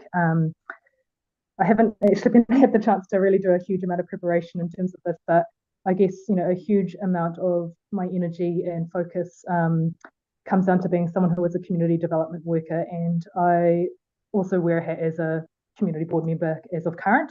So I guess in some ways it's a conflict of interest, but I just want to own that because I think it feeds into my perspectives around how I think representation could work really well into Awakairangi Hitai Hutt City. And yeah, in summary, I guess in terms of my original submission, I talked a lot and wrestled a lot with what does it mean, in terms of our communities of interest and what does it look like geographically. For me, consistency and accessibility are really, really important because as we've seen people disengage more with local government, I think those are some of the key barriers in terms of how people can actually have their voice heard, represented, and have their, I guess, opportunity to be active participants in society as well. For me, connected communities is really important. So I'm of the adage of more representation, not less. And I highlighted this a fair amount in my appeal, but I also noted this in my original submission in the process around engagement is not the same as representation. And I guess for me, I've been wrestling a lot with what does it mean to have the most fair and effective representation, to try and really lean into that. And I've always been really supportive of having a more consistent ward structure as well. So I alluded to that in terms of, I don't actually think changing a ward system was that necessary, particularly with it having started with one section of a suburb that had a knock-on effect in terms of everywhere else, which sees Wainuiomata actually being not so well represented in that process in terms of that final proposal. And so there's that dynamic in that, but I still am left lingering with that question of what does it mean, what do our communities of interest look like geographically? And I think that process has been really challenging and difficult, but also not very clear in terms of who is represented within our wards. And so, for me, I would prefer to keep our wards as they are in some respects, because I think there's a better consistency that can be achieved with that in terms of realigning some of those boundaries perhaps. But most importantly, I guess my focus was around community boards. And, as someone who has done, as in currently her third triennium, for me, I don't really see a personal dynamic in that. I'm not particularly looking at standing in that position, even if it was kept.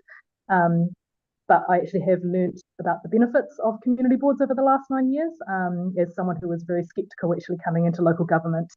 And I've seen where I think that can be one of the most helpful, insightful places to be able to connect our local communities into local government, because a lot of the time I encounter people who won't necessarily feel comfortable talking with councillors or the mayor, but they might be very well connected to the people who are sitting in our community boards. And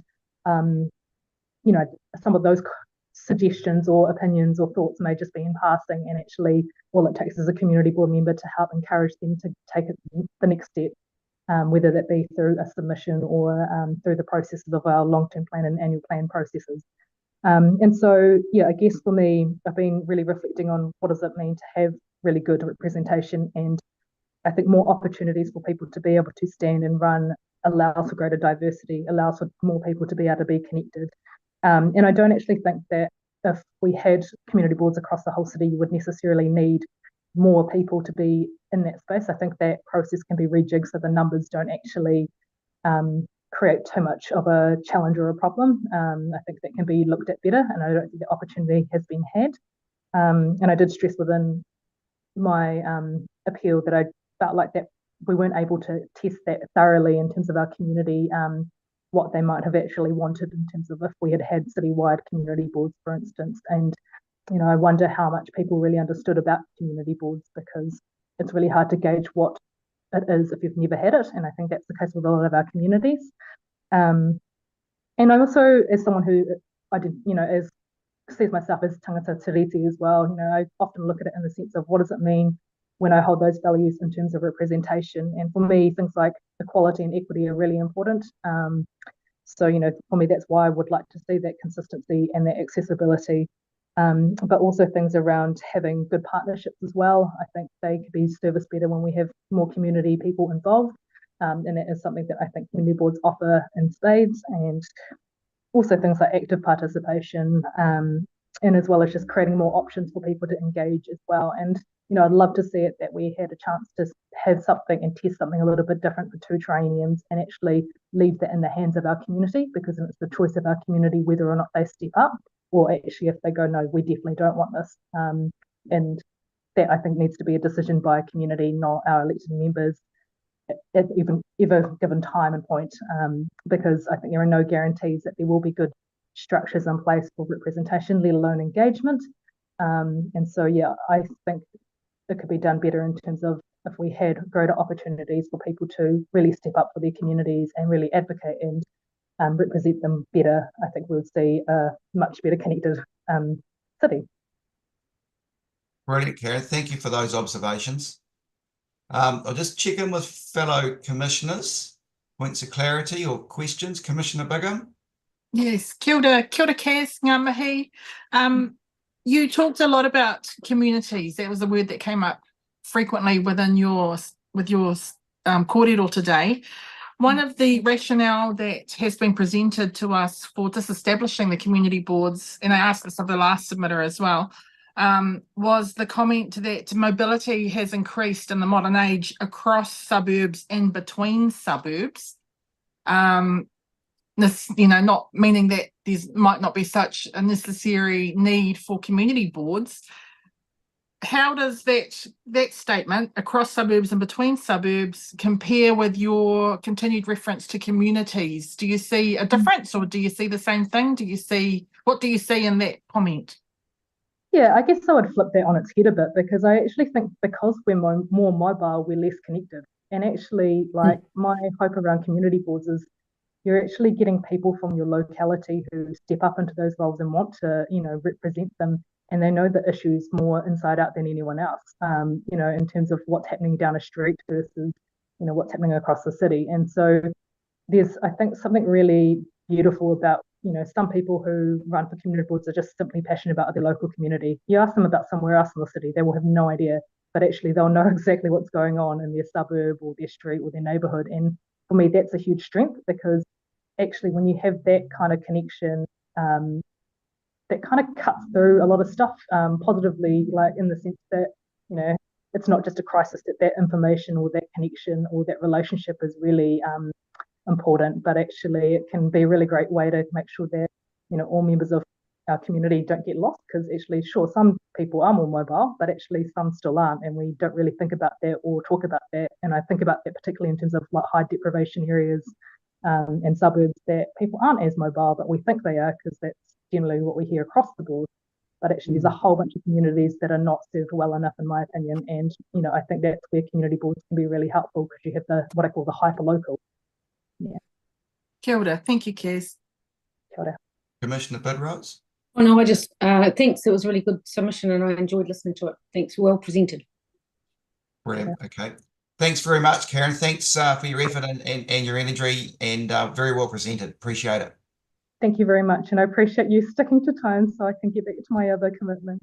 Well, we've stuck to time for you. I don't know if we've done it for those others that are supposed to be on, but we're doing our best. But nice to see you. Thank you. I do apologise to the Eastbourne Community Board team, and I know there's about, where is my little friend Emma? So we've got about 7 coming on, haven't we? I currently have 4 in the waiting room, so I'll put them through, and then we might have some more faces pop up. Brilliant. And Emma, when we've in the meantime, once we've got this one going, can you just check in with Mike from the Petone Community Board to see if he could come on after our break? I'm feeling we're going to need to get to a break at some point. So I'm just thinking if we do the Eastbourne Community Board now, and then we'll take a break. And maybe we take a shorter break, eh? Yeah, it'll be short. It'll only be 5 minutes. Yeah, brilliant. Yeah, okay. All right.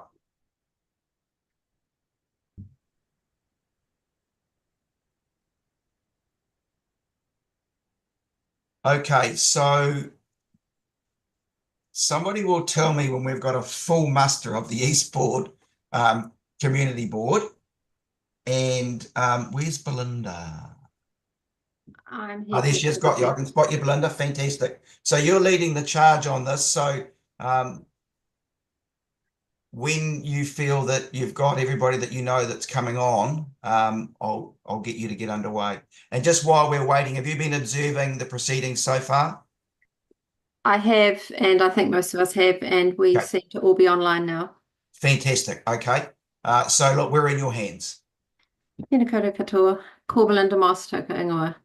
I'm the chair of the Eastbourne Community Board, and I'm joined here today by board members Emily Cadell, Bruce Speeding, Frank Vickers, Murray Gibbons, and Deputy Mayor Tui Lewis.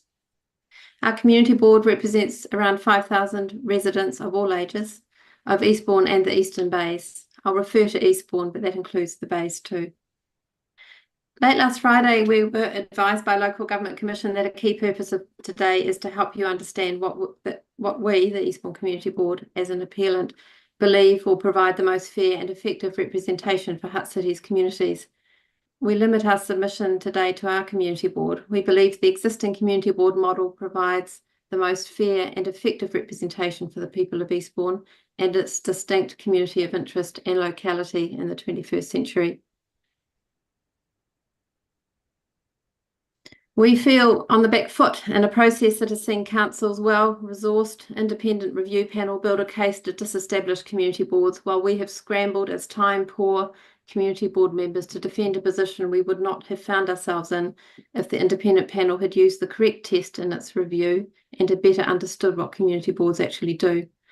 The test is not whether all parts of a council have community boards, nor is it to deal with non-geographic representative groups. As you know, the Act is narrow on what matters need to be considered. Hutt City has a population of 114,000. Just 4% live in Eastbourne. However, more than half the representative review's 350 submissions supporting community boards were from residents in Eastbourne. This shows that our community believes our community board is effective and functioning well. It shows that we are well engaged with our community.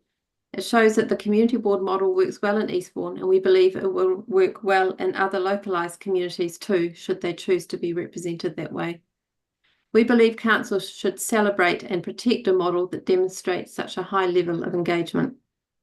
Mayor Barry has told you officers are already looking at alternative ways for fair and effective representation.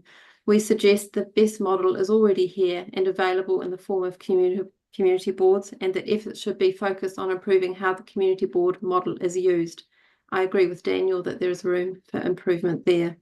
A brief note on induction brought up by Daniel. The council's induction this term was fantastic, but it didn't recognise that some elected members have full-time roles elsewhere. I, for one, was disappointed to miss most of it. Finally, we know the representation review is mandatory, but I want to acknowledge the significant amount of work and distraction this process has involved. I also want to thank the members of the Eastbourne Community Board for their terrific mahi, especially in ensuring that residents were aware of the representation review, what was proposed, and how to make a submission. Eastbourne residents responded strongly, as you have seen, and that has been a very gratifying aspect of this David and Goliath review. Murray Gibbons, who must be one of the longest serving community board members in Aotearoa, would like to say a few words. I can take questions before or after Murray speaks. We might keep it flowing and then we'll come back to questions. Okay, good morning, folks. I think the council has made a foolish mistake in voting to disestablish community boards. I think community boards are good, wholesome, and create a working relationship with the citizens and the council. They are a great source of local knowledge, and local knowledge is gold, but it needs local representation. Just one example. In May 2021, the refurbishment of the Days Bay Wharf was due to be opened. A council officer asked me if I could arrange an opening day ceremony for the event. I contacted our local Days Bay historian, and he gave a 10-minute, he gave a reading of days of past of Days Bay, which was brilliant. I contacted our local photographer. He filmed the construction of the wharf with his movie camera from day one, and he gave a 10-minute movie. I also contacted our local drama club, Butterfly Creek Players, because I knew they would not hesitate to take the opportunity to dress up in period costumes and add a bit of colour to the event. The result was an outstanding success, but it took local knowledge, goodwill, and the board and the council working together. I've made a list of some other little board and council occasions when they've worked together. One, the refurbishment of Remu Street in the business area, installation of 10 mosaics in the footpath, paid for by the citizens. Two, the heritage trail of old photographs along the foreshore from Rona Bay Wharf to the bus barns. Three, the installation of a children's skateboard ramp. Four, the refurbishment of Greenwood Park. Five, the restoration of the historical Eastbourne Jail locker. And finally, I would like to quote, and this is from a council officer, one Parky Marker, who was the urban design head. And at the conclusion of one of our projects working with him, he sent this email, and I'm quoting it word for word. I have been involved with some great projects in Eastbourne over the last several years, and many of these good results will last a lifetime. The combined leadership and the cooperation between the Hutt City Council and the Eastbourne Community Board has been very effective, and I look forward to it continuing. Ladies and gentlemen, I rest my case. Thank you very much for those observations, Murray. Are there any other observations, Belinda? No, but I may pass to some other board members for some of the questions. Okay. So we'll just check in with fellow commissioners in relation to specific questions that you would like to pose, if any. Commissioner Bidrose? Just a quick one from me. One of the previous submitters talked about potentially, well, he talked about the importance of the Eastbourne Community Board in particular because of your coastal edge strip layout, the risks around fire, hillside slips, climate change, washing over the road and so on. I'd like a quick sentence on why you feel like those challenges make a community board a no-brainer. And then I'd like to ask, in his latest submission, his personal submission, he suggests a region-wide process to have 4 community boards, so to increase the number of community boards, and he would propose merging the Eastbourne and the Petone community board, so another coastal strip area, although a bit deeper, into a single community board, and I wondered what you thought of that.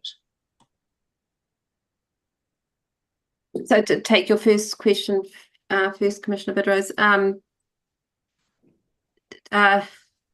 we live in a seismic city with climate change challenging us. We have specific requirements in the Eastbourne and Eastern Bays around preparing for that and responding to any emergency situation. It makes sense that there is a community board in that community with established networks. I think Bruce will speak more on this later, and Bruce, jump in if you'd like to respond to this now. We're very reliant on Bruce in this area. He's done a fantastic job setting up emergency systems and networks for us. To answer your second part of your question about merging with Petone, I think for one community board and the harbour ward, we don't support that. We are 2 different communities. By saying that we are one, we're undermining all the arguments we've made about us being 2 separate localities of interest with different requirements. Thank you very much. That's perfect. Bruce, do you want to add to that? I'd just make one comment in relation to the vulnerability of Eastbourne to being cut off, is that if we did have a merged community board, there's a high probability that we would end up with no community board members in the Eastern Bays. They would all be in the Petone, the harbour ward in that area, because we're just basically outnumbered in population terms. So I think it's pretty critical that we do have elected representation in the bays, because as Ross Jameson described, we not unfrequently get cut off from the rest of the world. And we've been told by the Hutt City Council that in the event of an emergency, we're a small part of the city, we have to look after ourselves probably 7 or 8 days at a minimum. So I think the representation from that point of view is critical. Thank you. Thank you. Commissioner Bigham, I'm just checking. Hilda, thank you all for your presentation this morning. Just picking up on your last comment there, Bruce, about being cut off and having to fend for yourself. I'm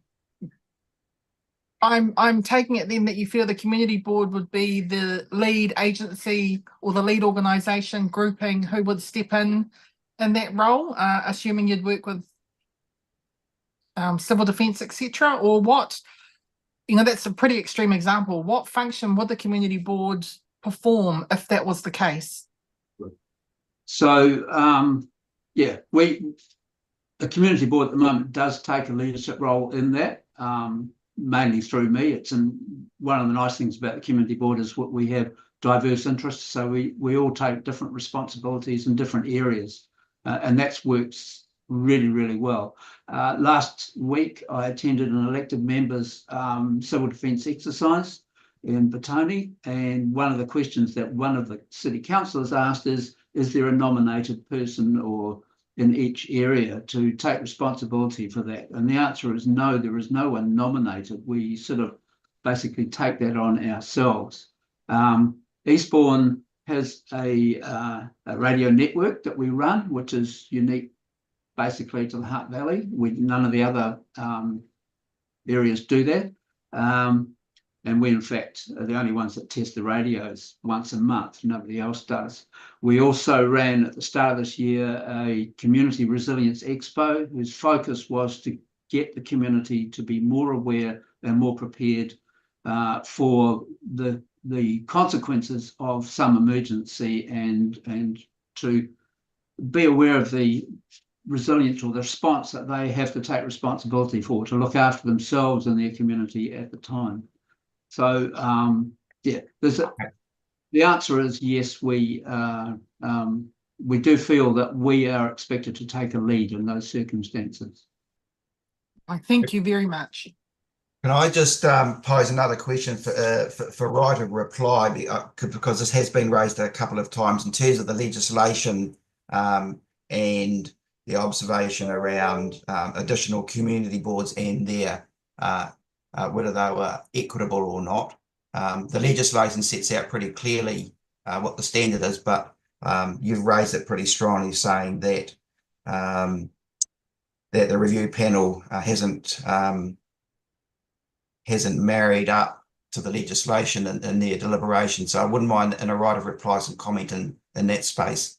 And then just as we round out, as we asked, excuse me, earlier on, to the Wainui-a-Mata Community Board, if the decision was to remove the community boards, and I'll put this to you, Belinda, it's easier, are you comfortable that you understand what council's new model will be?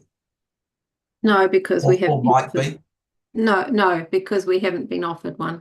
We've been invited to be involved in a group that will help come up with an alternative, I understand. That's part of the issue of this process, is that we've had nothing to compare with. Okay, thank you. Okay, I think that's a pretty good perspective that we've received there. Thank you very much. I do apologise for the delay in the time. I really do. It's really hard to keep everybody to schedule, but I repeat again, a really important decision that has to be made, and we need to be respectful to give everybody a good chance to engage. So thank you all for making the effort, and thank you for the submissions, and wish us well in our deliberations in due course. Thank you, Commissioners. Thank you. Emma, where have we landed? So I've spoken to Mike and he's happy to speak after the break. So we can go to a break now if that works. Brilliant. So it's 11:24. We'll break, just come back on at 11:30 if we can. Just remember, this is still live. So if you're going to turn your screen and your audio off, might be safer. Thanks, sir.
where do we get to with Linda Olsen? I've not heard from her. So. Oh, okay. All right. So you'll tell me if she comes through. Yeah. Okay. Yeah, will do. Okay.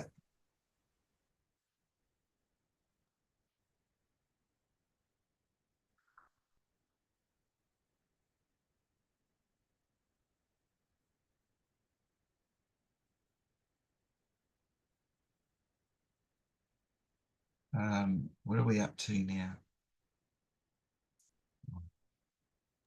I've got Mike Fitter in the waiting room for the Petone Community Board. Yep. And then after that, we would be going to Liz Palmer. Okay. You'll tell me. We'll still who we're waiting for.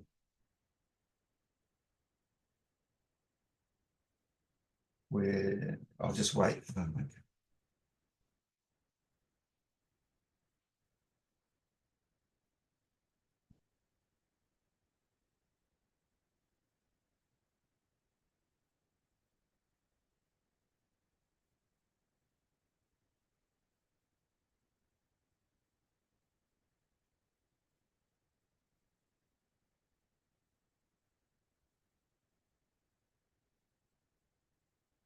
So have you let Mike in? I've not put his video on yet. I thought we would just wait for everyone to join us. That's okay. Have we got everybody? We're waiting for Benita to pop on. Rightio.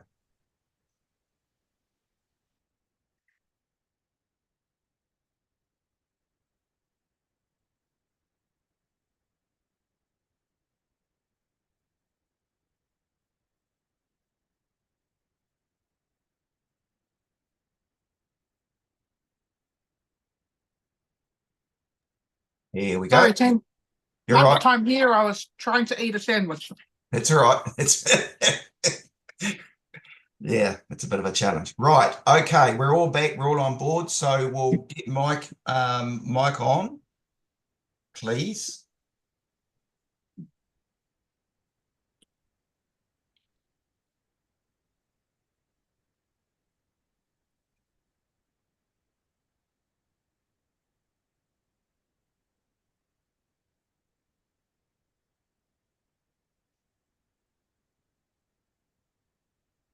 Welcome, Mike. Kia ora. Nice to see you. Kia ora koutou. Thank you for having us along, and I appreciate you were running late, but that's fine. That's fine. Well, I appreciate you allowing us to have a wee break before we recommenced. I presume you've been following proceedings? Yes, not all of it, but certainly in the last hour or so. Yes. Okay, perfect. So you've got the gist of it. So we're in your hands. Thank you. What I thought I would do is perhaps, well, first of all, I'm obviously Mike Fisher. I'm chair of the Petone Community Board.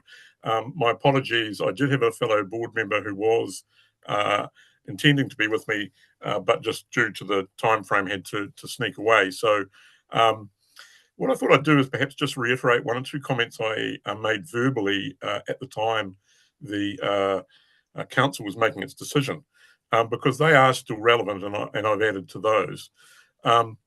For those of us lucky enough to go to the Superlocal LGNZ conference this year, we saw and heard in action how community boards continue to play a key, active, functioning and integral part of local government in communities up and down the motu.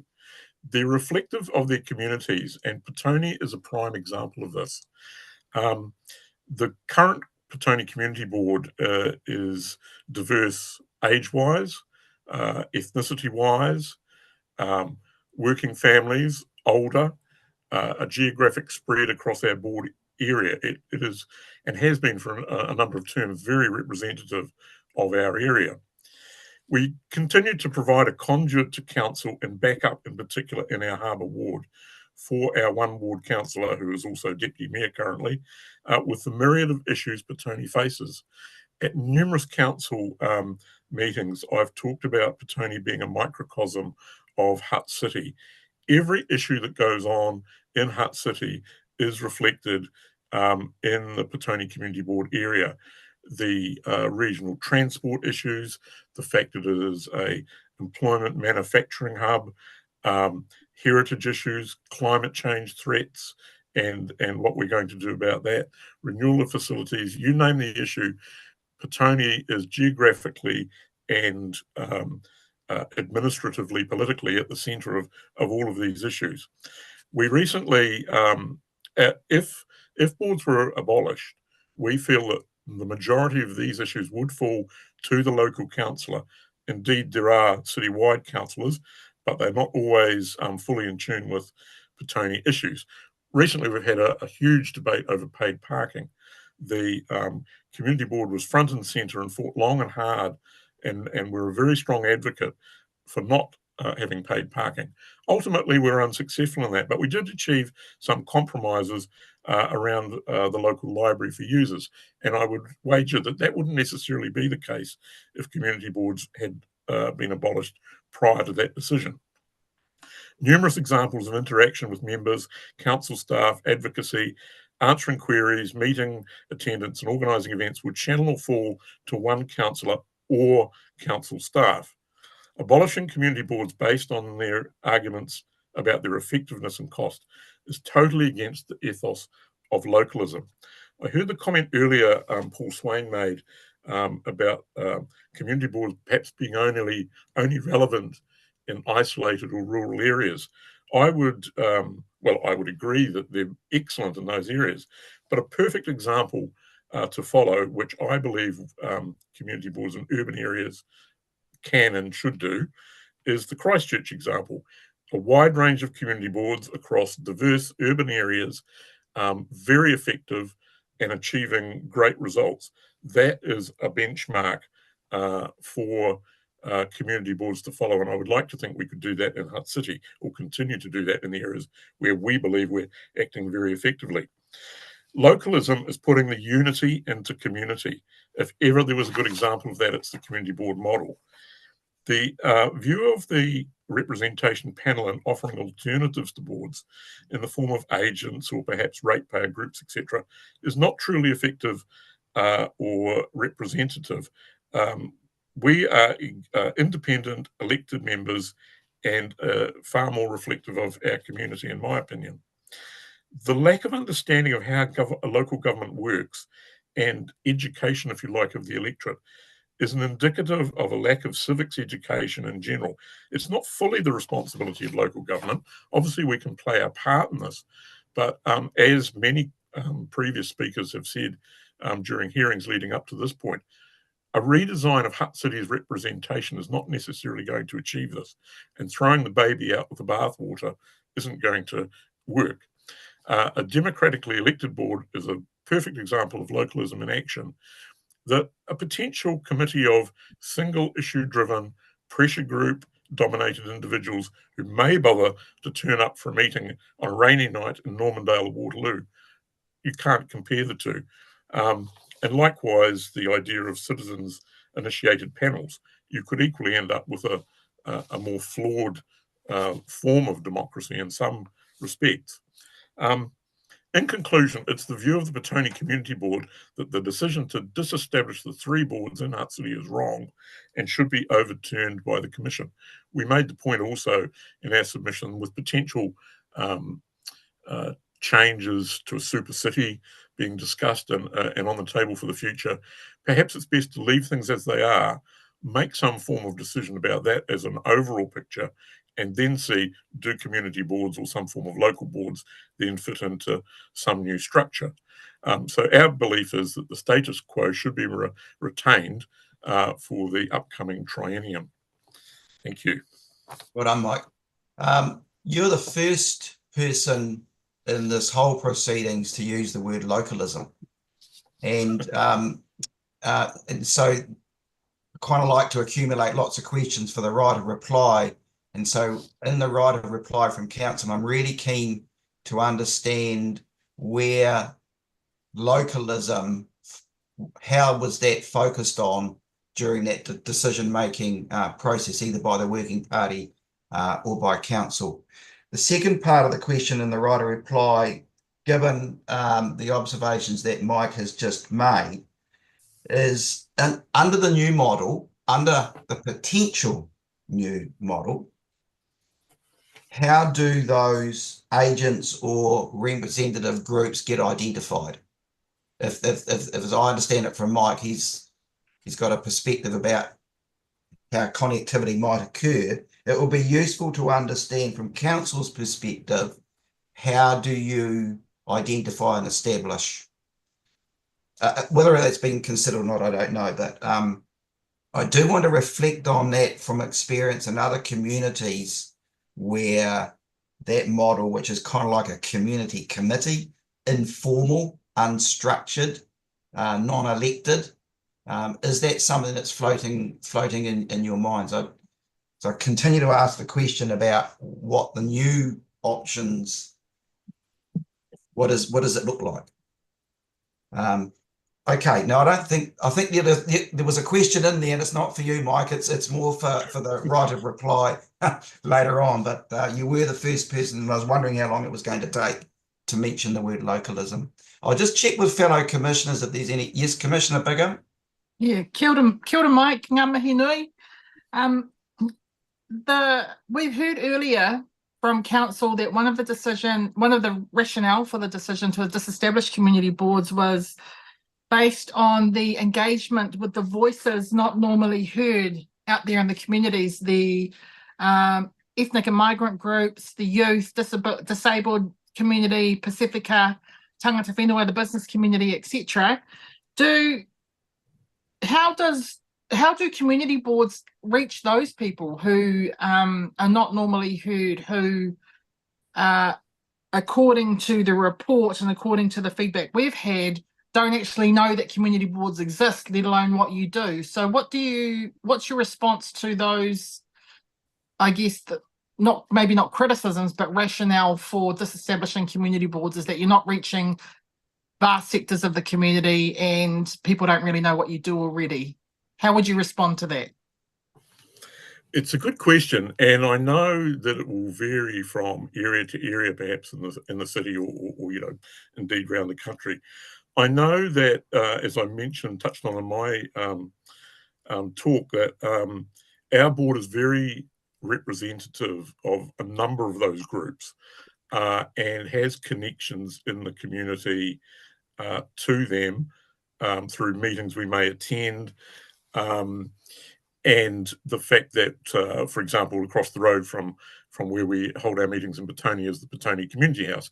Now, it is a hub for a huge number of groups. They're well aware of our existence. And I guess it comes back in a way to that point I made about even if, with the best will in the world, if the community boards had an unlimited budget for publicity, and likewise the council, there will still be people who unfortunately remain ill-informed or just unaware that certain services of local government exist, be they a community board or the city council doing a particular service, etc., etc. It comes back to that sort of civic education, and we try the best we can with our resources to do that, and I guess the council does likewise. But there is always going to be that group of society that until the rates bill hits them, or the car park charges has gone up, or something very specific has happened to them personally, that they're not going to go looking for where does this fit into local government and who do I complain to? Okay, kia ora. Just check with Commissioner Bidrose. Are you okay? You're all good? Okay, perfect. Mike, thanks very much for the observations and obviously the work that you do. I appreciate the effort that you put into the submission. You'll know the process from here. We'll deliberate in due course. That'll take us a wee while, though. No, thank you. Thank you for the opportunity, and do appreciate that it's an important process. So any delays in coming to hear us are perfectly understandable. As you say, we'd rather you get it right than hurry the process. Brilliant. Thanks very much, Mike. Appreciate your time. Thank you very much. Good up. So we're now Liz Palmer is next, Emma. Gosh, you and I are aligned, mate. This paperwork's on song. She should be popping through now. Brilliant. And just an update. At the moment, Linda Olsen has not made contact, so we'll just keep that open until we get through to the end. Welcome, Liz. Sorry, can you hear me? We can, Liz. Welcome. Good. Thank you. Kia ora. Kia ora. And thank you for hearing me. I'm Liz Palmer, simply a local resident of Eastbourne. I would like to see the 3 existing community boards continue and to see all wards have elected community boards. Community boards are elected from within a local community. Hence, the community board members are aware of the feelings and needs of that local community. As community board members live locally in that community, the community has easy access to them and is able to get to know and trust them to represent their community. Within the existing 3 community boards, there are 18 community board members, and they represent approximately 30,000 of the Hutt City Council population base, and in total cost around $360,000 per annum. If the community boards were expanded in the same ratio, and this is a bit rough, across the whole approximately 114,000 population base, there would need to be around 60 community board members at a cost of just over $1 million. Just imagine the difference 60 community board members could make to the output of the 7 councillors they would support, especially if the Eastbourne Community Board is an example. Just imagine the diverse skills and knowledge base they'd add. A city council represents a huge business, and ratepayers deserve the best representation. There's no way I could have had the help and support from just Tui Lewis that I've been lucky enough to experience by having the Eastbourne Community Board and Tui. They work as a super effective team, and by team I mean together everyone achieves more. Besides, the Local Government New Zealand website advocates for the existence of community boards. Being able to deal directly with the Eastbourne Community Board has been invaluable for me.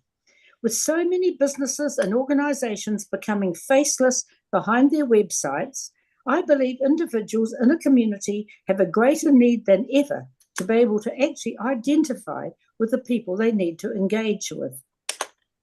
In section 10 of the panel's recommendations, they, in my opinion, describe the role of the community boards and community board members. So why reinvent the wheel when all that is really required is to work within the existing legal framework of community boards and community board members, and for the Hutt City Council to embrace them and to use them effectively? The panel on several occasions commented that councils were not doing this well, or even at all. So let's rectify this and make good use of existing resources. Plus, when electing community boards, minority groups such as the Tamil, Pacifica, Youth, and so on, must be taken into consideration to have their voices heard. I belong to a group of well-educated and politically aware seniors who meet monthly to discuss current affairs, just for our own interest. Recently, only 2 out of the approximately 16 in the room could name their local ward councillor. The 2 who came from the Eastbourne Community Board area were the 2 who could.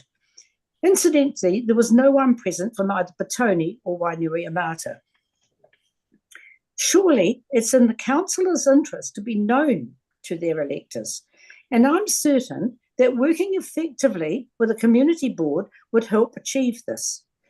Certainly, in our seniors group, it came through loud and clear that actually being able to connect with councillors was a difficult task.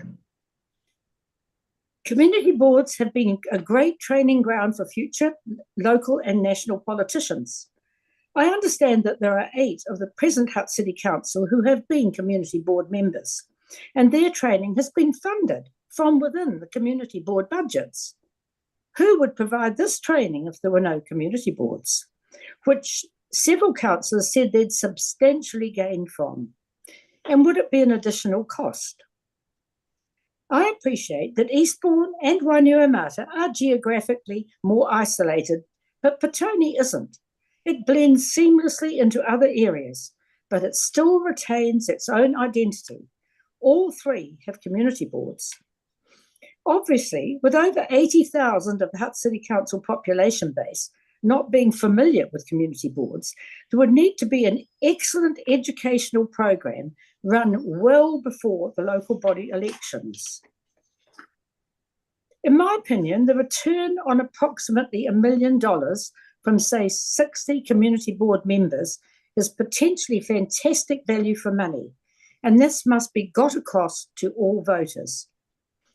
Community board members are really only basically paid an honorarium, and from my experience, they give their all to the job. Incredible value for money. I'm certain voters in the currently non-community board wards would be keen to know that they could connect much more easily with their ward councillor if they had the conduit of a community board and community board members to assist them. So please, let's embrace democratic localism, and may I suggest using TUI and the Eastbourne Community Board as the poster story to get the message about the benefits of having a community board clearly and simply across to all voters. I mean simply, clearly out in the public arena, not in some obscure place on the Hutt City Council website, written in simple language, not jargon, something that everyone can understand and take on board.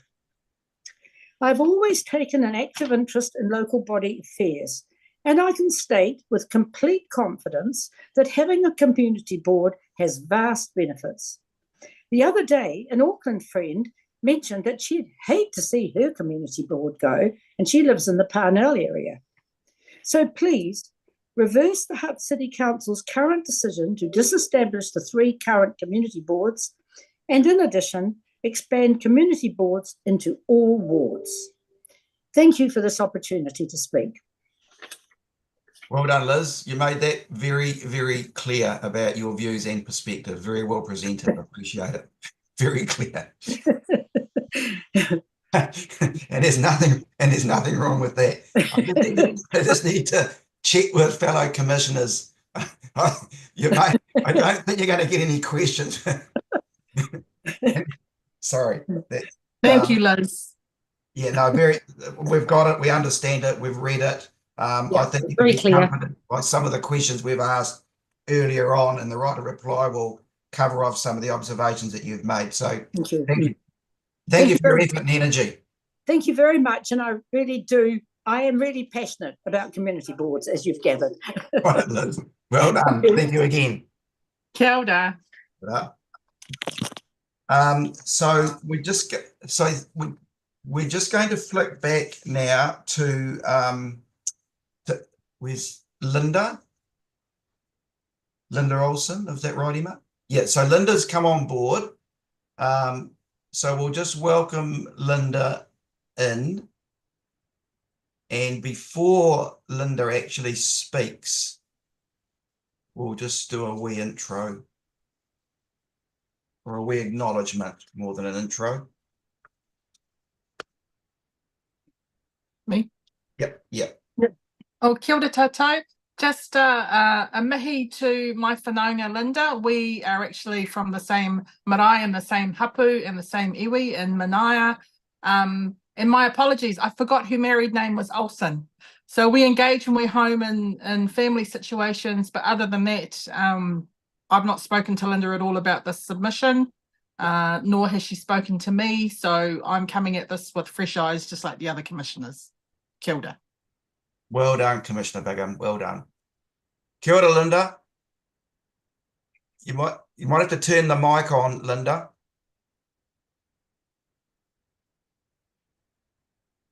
Yeah. Oh, kia ora tātou katoa. Can you hear me? We can now. Yep, very much so. Tuatahi ko Linda Olsen taku ingoa, tātoku pāpā, te aroa me mātātua, tātoku mama, taranaki, te atiawa, kaitahu me Ngāpuhi. I'm a bit of a mixed bag, and that's why I represent not just myself or whānau. I'm here to represent all of our community in Ngāti Wainemata. That's where I live at the moment, Takakainga. But I'm very strong about trying to retain our community board, or some way or rather. I support the Liz that just spoke. I support what she was talking about. But we do need our advocates for Wainemata, because we're pretty like the rest of the other communities, isolated. So if you could come to something where we can all get together and sort out maybe a restructuring. I'm not sure, but yeah, but I'm talking in a bit of riddles. I'm sorry, but I'm not academic like some of you's on the board. I'm just little old me from Wainemata Marae, and we are always fighting for our rights. And at the moment, what I've got in my head is I'm still on the treaty or on the hiko at the moment. So just staunch, if you read my submission, staunchly, some way or rather, how we can advocate for all of our communities in Te Awa Kairangi. Kei te pai? Kei te pai, Linda, and don't feel uncomfortable in the slightest. Most of us have always challenged. We're in an environment where there's a whole lot of people that have to be that we have to engage with. So don't feel at all uncomfortable. But help me with this. Help me with this. Okay. One of the observations that's been made in this new age world of communication and transport and connectivity, that Wainuiomata is really not that far away. Yes. What's your view on that? My view, well, since the amalgamation, we were pretty much, we didn't have much confidence in that amalgamation. So it's working. That's why there needs to be another way around this whole scenario to help all of our communities. Are you going back to 1989, are you? Yeah, I still have to go back to that because it was very hurtful in the past because we were pretty independent, but okay, we're not now. Just like all the other communities we respect, totally respect all Te Ao Kairangi, but we need to find a way, and I think that's what a lot of us are thinking. Find a way how we can all work together on, like, okay, I'll just throw in kotahitanga. Is that all right? Yep. Yeah. Kotahitanga. We'll find a way around this. If it's about money, I don't know. We're not sure why the three boards have been getting disestablished, or possibly. But like I said, some of the korero that Liz talked about, I totally support. So I have the support of a lot of our people, not everyone in Wainemata, but let's find a way. Yeah. Okay. I'm just going to check with fellow commissioners. Commissioner Bidrose has got a question, Linda. Okay. Kia ora, thank you, Linda. We're all a bit connected. I also am Ngāti Wainuiomata. That's where I grew up. So lovely to see you. Oh, kia ora. Quick question. Speaking as mana whenua from out of Wainuiomata, would you think that for a lot of people who don't have a lot to do with councils, it feels easier to connect up to your community board representatives than it would be to get in touch with a councillor? Well, we're very fortunate that we've had few councillors and few kai mahi from Wainuiomata and in Wainuiomata. We've been very fortunate so far. So, and that you have great councillors. Yes, and great. Excellent. What I mean, some working in council, and throughout the motus, we're very fortunate that a lot of us have that connection. But it's our ones that don't understand. Like myself, I don't understand everything, but it's our ones. It's getting out there and getting the message through to others, especially the homeowners. Ones that pay rates, at the end of the day, the rates are going up. We understand that. Yeah. And you think community boards are a better way to do that than if you didn't have community boards? Well, like I said, that we've got to find find a way to get the messages out. Yeah. Okay. Great. You know, consultation is the best way to go. If you don't consult, that's when people get a bit hoha and they get a little bit angry about things, but they don't come forward to say that. Agreed. But, yeah. Perfect. Yeah. Thank you. Yeah. We'll go back to your cousin. Kia ora. Yep. Kia ora i te whanaunga. Kia ora. Ko bonita tēnei. Kia ora. Ngā mihi o te wā kia koe, kia koutou. Kia ora. Linda, you're speaking on, and you've written your submission on behalf of the marae e mana whenua. The community, you say the community board works a lot with the marae and the community, the wider mana whenua community. What impact would not having a community board in Wainui-o-Mata have on the whānau, on the whānui? Well, we'll just be going back to isolation again, and nobody knows what's going on. It'll be only people like myself that's in the know, and like yourself that's in the know, that would know what's going on, but that's not fair on our ones, our working class whānau and our young mums, our young people. It's not fair on them having not known what's going on in our, in council or in government, really, at the end of the day here. Ka pai. So the community board provides that link for you fellas? Yes. Ka pai. Kia ora, ngā mihi, aroha nui. Kia ora. Kia ora, Linda. Thank you so much for connecting up and making your observations. They're appreciated. Well, I hope I've been of some form of help for our people. I'll get it right that I don't represent everybody, because everyone has their own opinions and views, but I have to say, at least getting to the majority. Yeah. No, I respect that. Appreciate your time. Thank you very much. Ngā mihi kia koutou katoa. Kia ora. Kia ora. Ati wā.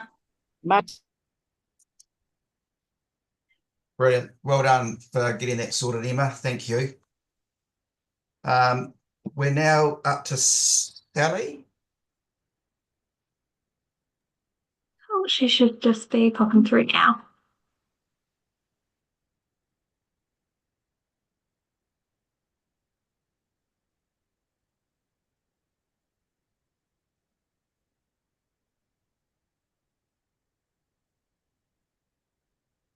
Kia ora. Kia ora, Sally. Start my video, sorry.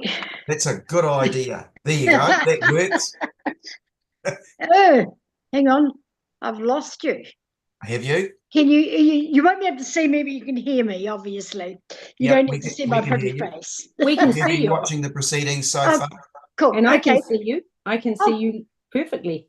Oh, your picture's disappeared on my screen. That's all right. Okay, I'll just carry on. Look, I don't currently live in an area with a community board, so I have no axe to grind. However, having previously lived in an area with one, I believe in the enormous value they add to local government. The Local Government Commission has set up a working group led by Nick Smith, who we all know, to explore electoral reform with a view to increasing voter turnout through looking at better ways for people to vote and how local elections should be administered. Community boards support these principles of democracy by enabling residents to have a say in decisions that directly affect their lives. It reinforces the idea that local governance should be participatory and inclusive, so important in times when voting turnouts are dropping. Community boards foster a sense of ownership and connection among residents. They encourage public participation in governance and build stronger, more cohesive communities by bringing people together to address local issues, ensuring that voices at grassroots level are heard and addressed. For many residents, engaging in community boards is easier than approaching a council or councillor directly. They ensure also an extra layer of oversight and accountability in decision making. This helps maintain transparency and focus trust between council and residents. I believe rather than disband the few that we have in the Hutt on equity grounds, they should be expanded to each area, and each area should be represented with a community board. Given the lack of effectiveness of the growing communications and engagement departments and councils nationwide, as evidenced by falling voter turnout, perhaps some of that funding should be reallocated to community boards and give them more power, not less. This would fit well with the electoral reform group and increase involvement in local bodies.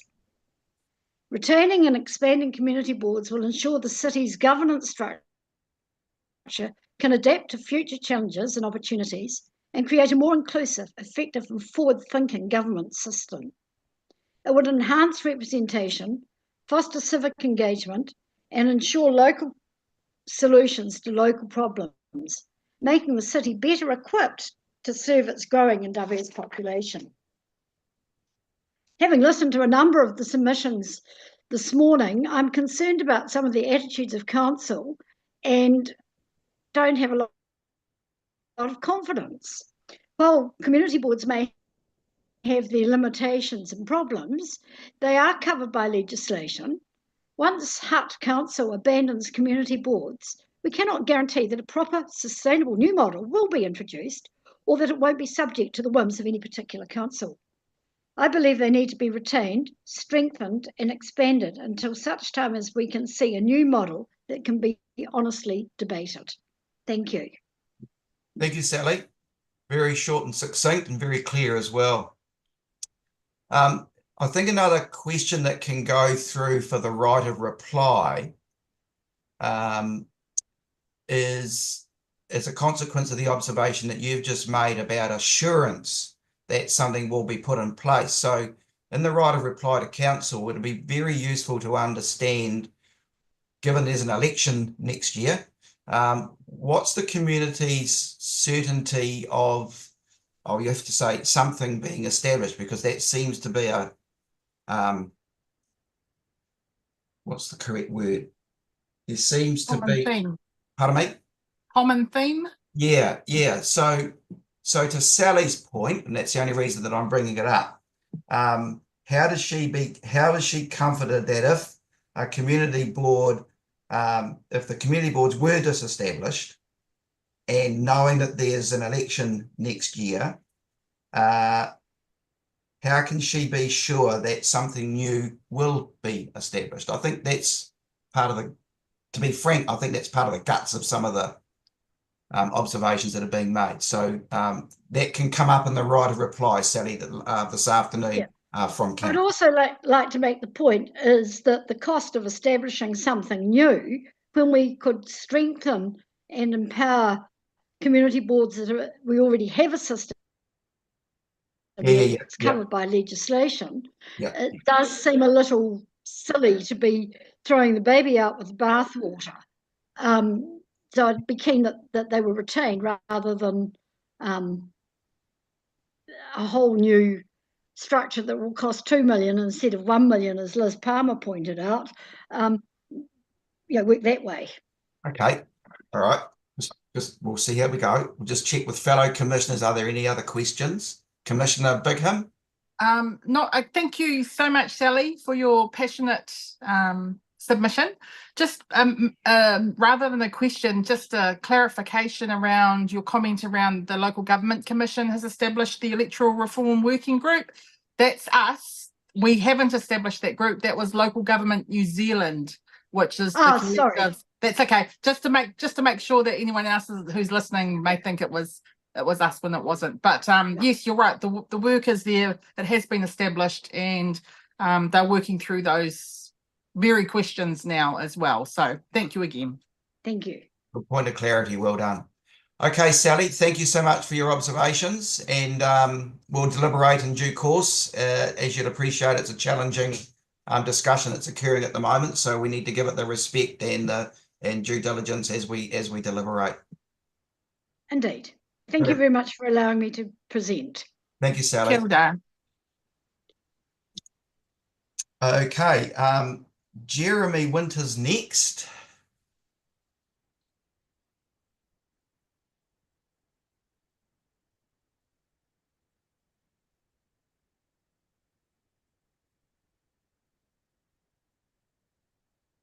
Kia ora, Jeremy. We just get you to just get the mic on.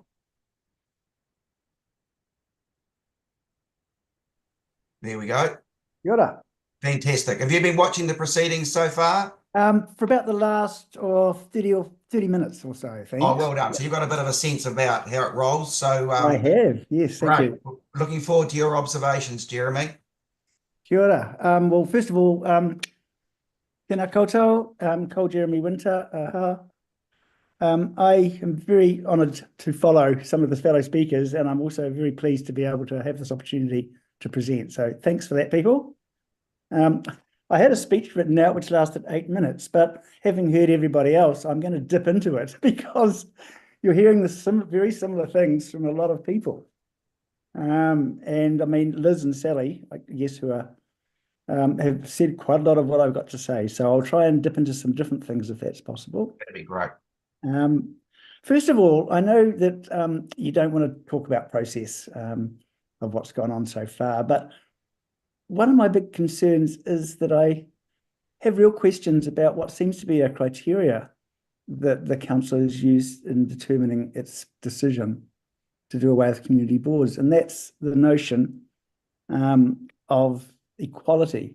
The notion that if every community in Lower Hutt doesn't have a community board, then no communities in Lower Hutt should have a community board. And I think that confuses it with the notion of equity, which is that there might be some areas and localities where a community board is absolutely appropriate, maybe because of a geographical isolation or some other things, and also perhaps because of the community interest in getting involved. And so I don't think it has to be a one-size-fits-all. So I'm just concerned that that has been what seems to be quite a key driver, when nowhere, as far as I've seen in the legislation, either the Local Electoral Act or the Local Government Act, does it say that equality has to happen. It's about community boards being there to give fair and effective representation for communities of interest. So I'll make that point that's disturbed me right from the start.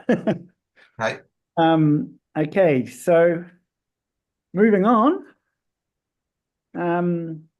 There also has been a bit of a feeling, I think, that some think that community boards are no longer relevant.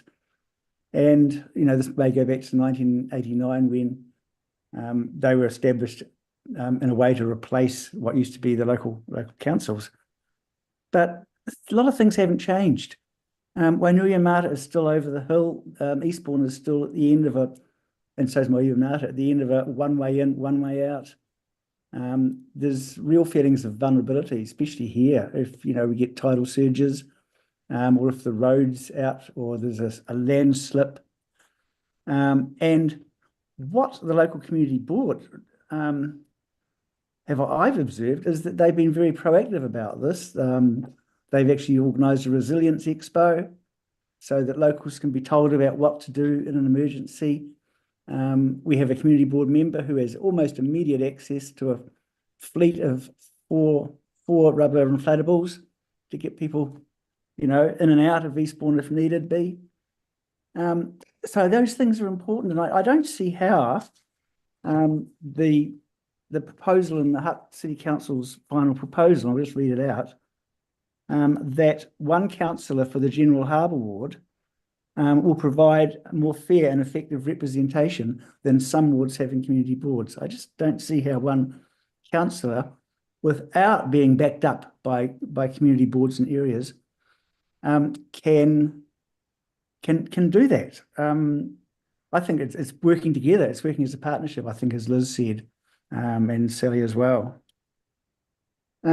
The other thing that's been really cool about the local community board, and I know a number of them, I certainly aren't a member of the community board myself, is that they undertake projects for the betterment of the whole city. And because they have this connection with council and know who to contact, things like mosaics on the footpaths of Eastbourne, or the historic walkway, are all great assets which have been initiated by community board members. And I don't think a residents' association would have quite the same mana, if you like, and the same council connections to make this happen. So why there might be other mechanisms for local representation, I think because the community board is actually there in the legislation, and it's also elected through a well-adjudicated process with local government electives. I think that gives them a good, fair reason for being, if you like, and a mandate to do what they do. I also pick up another point, and that is about information technology. I think you mentioned it, Mr. Chair. Wainuiomata is no longer as isolated as it was. Not everybody is that comfortable using information technology, or going in, catching a bus into Langs Road to confront a councillor. And I've got a lovely story, which I hope you haven't heard so far, of a local here who awoke one morning to find that there was a contractor about to saw down some great big loved trees next to her house, which had been there for years, apparently because someone had said that they were a nuisance. And she had no idea who to turn to, except, of course, down the road was her local community board member, who straight away knew exactly who to contact on the council. An on-site meeting was arranged, and most of those trees were saved. Now, how will a single ward councillor who has to look after Moera, Korokoro, Gracefield, Petone, as well as the Eastern Base, how is that person going to be able to do that, and how is that poor citizen going to be able to contact that person immediately? Yeah, so just moving through my notes, I think I'm probably at the end of what I was going to say. Just one thing is, as I said, community boards have the advantage of a framework already in place. What will replace them? Will it actually be more expensive? Will it have the ownership of the community? Obviously, a lot of Eastbourne people did write submissions to the representation review, which shows that we are pretty engaged in local body politics, and that's surely a really good thing for democracy. So maybe Eastbourne and Wainuiomata and Petone could be supported better to be a model for other communities to do the same. Okay, kia ora. Well done, Jeremy. And yet again, another question for right of reply. It might be useful to understand what would be anticipated around these treasured projects that have been highlighted to us that are initiated by community. What's the, so I've got, what have I got? 3 noted here. What was it? There's the mosaics and the historic walkway, and there's a few others. Are the ones, those, and the Resilience Expo, or? Yeah, the Resilient Expo. So those little treasure things that are being initiated by community, sounds like by community boards at the moment. Yep. If that model's gone and the right of reply this afternoon, can you give us a bit of a sense around comfort that that sort of stuff carries on? Yeah, got it. Okay. Well, and that's not for you to answer, Jerry. Oh, sorry, that's for the council. That's for the council to answer I this think I already afternoon. said it, yeah. You've had your go. Hold your horses. So just checking in with fellow commissioners if there's any. Commissioner Bizrose has a question.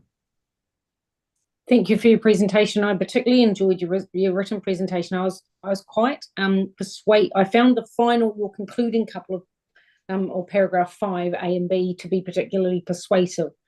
And was your suggestion that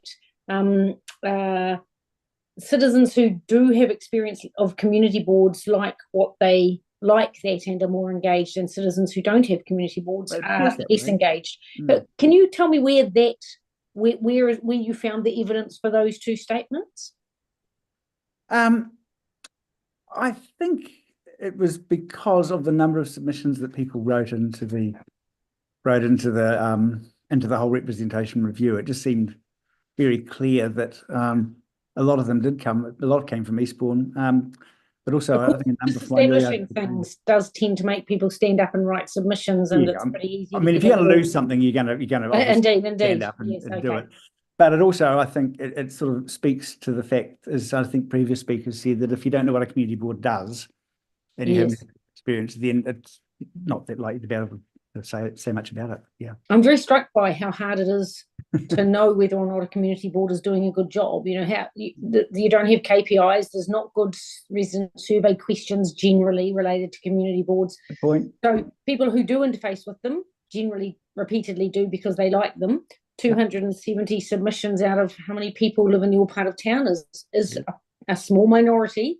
Although, you know, solid enough. No, that's right. It's not everybody, but it's a high number. Sure. But it all becomes very gut feel and reckons rather than any substantive evidence, and it makes these kind of decisions very, very difficult. Yeah. Okay, that's good. Thank you very much. Yep. Thank you. Thank you very much for your time. Commissioner Bigham, you're all good. Okay. I'm good. Thank you. Well done. Right. Okay. Thank you for your time, Jeremy. I really appreciate it. I'm sorry we're running a bit late, but I appreciate you being available. Cool. Thank you very much. Ka kite. Ka kite. Ka kite. So now we're down to David. David Smith. He should be popping through in a second. Okay.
Got it, David.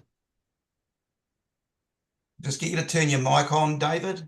Okay. Can you hear me now? Yes, we can. Thank you. Welcome. Have you been watching the proceedings? I have, yes. Right. Okay. So you got the process. Hands for a summary of your original presentation. Do you want me to start now? Yes, please. Brilliant. One of the things I mentioned was the fact that people who cannot attend council meetings are able to attend board meetings. And one of the issues that council don't appreciate is the amount of free advice, free information that comes through community boards that council needs to run effectively. And the other thing is that we are in a situation where our level of literacy is declining. People, I'm in a good position because I'm literate, have a whole lot of life experience, am semi-retired, can attend council meetings during the day and make submissions. And what a community board does is gathers people's opinions, because even though the literacy is low, they have valuable opinions that the council needs to hear. And the other thing is, we have only got one councillor in Wainui. Now, the community board is invaluable to support that councillor, because a number of times I've rung the councillor and not been able to get hold of her because she's so busy. But she can get stuff through the community board passed on. So and if they didn't have community boards, maybe the council would have to spend even more money on consultants, because they're getting free advice from a lot of experienced people in the community, have lived there for years. I'm mainly speaking on retaining the Wainui Community Board, but I think it's essential to retain Eastbourne, because the people have lived there for generations. They understand how the weather affects Eastbourne better than some of the council people do. So, you know, all those things add up. Plus, you must remember, and it hasn't been mentioned only in the newspaper, that when Wainui became part of Lower Hutt and we had a vote, one of the temptations was a community board. And also,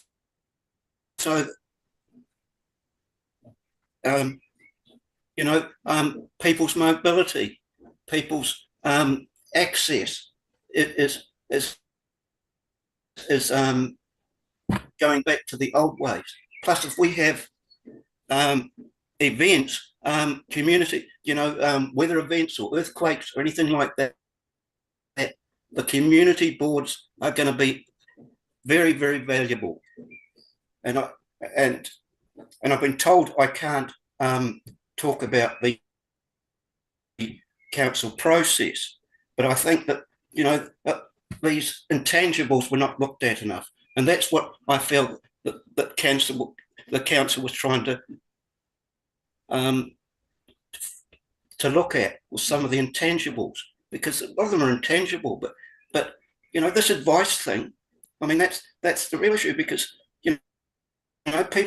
people come to the community board and they raise ideas, and a council that can't pull ideas is not an efficient council in my book. So and also it's the spirit. You can't underestimate the spirit of the community that comes through the community board, and it builds the confidence of people in the system. Because one of the problems with Wainui, because I was on the local group that was advising and working with the council when the tip was reopened, the landfill was reopened, and through that, there's a lot of broken trust between the community and the council. And I think the community boards are the ideal mechanisms to build trust between the community and the council. David, we might just stop you there if you don't mind. Because the technologies. They can put their ideas. David, oh, he's frozen.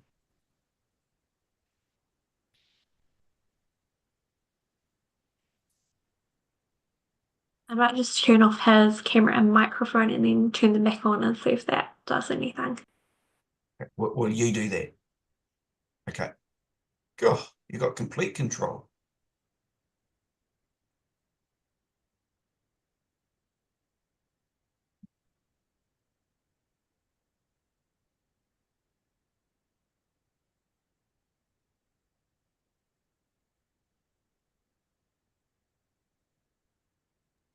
It looks like we've lost him and nothing seems to be working, unfortunately.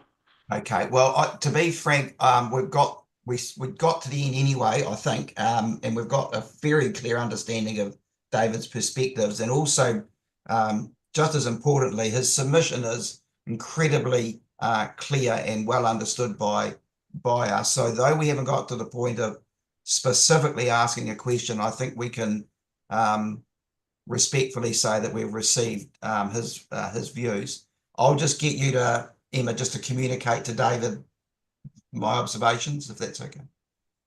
Brilliant. Okay, thank you. Where did we get to? Oh, rightio. So we're now up to just two more submissions, I think. Bruce Spedding's on now, and then Derek Wilshire. So we'll go to Bruce.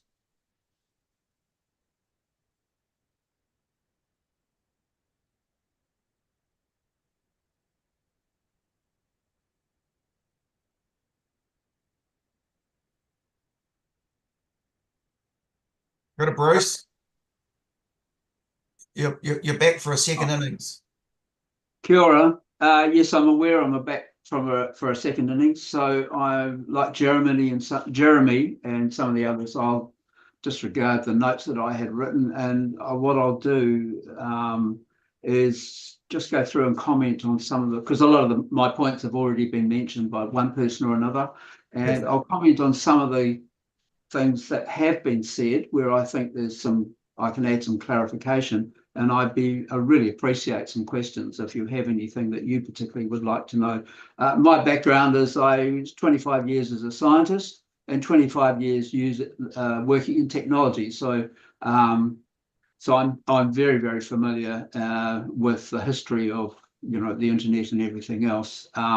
And in that second phase of my career, I managed the New Zealand government website for a couple of years and the Met Service website for about 8 years. So I'm also familiar with working with communities and meeting their needs as opposed to the corporate needs, I think.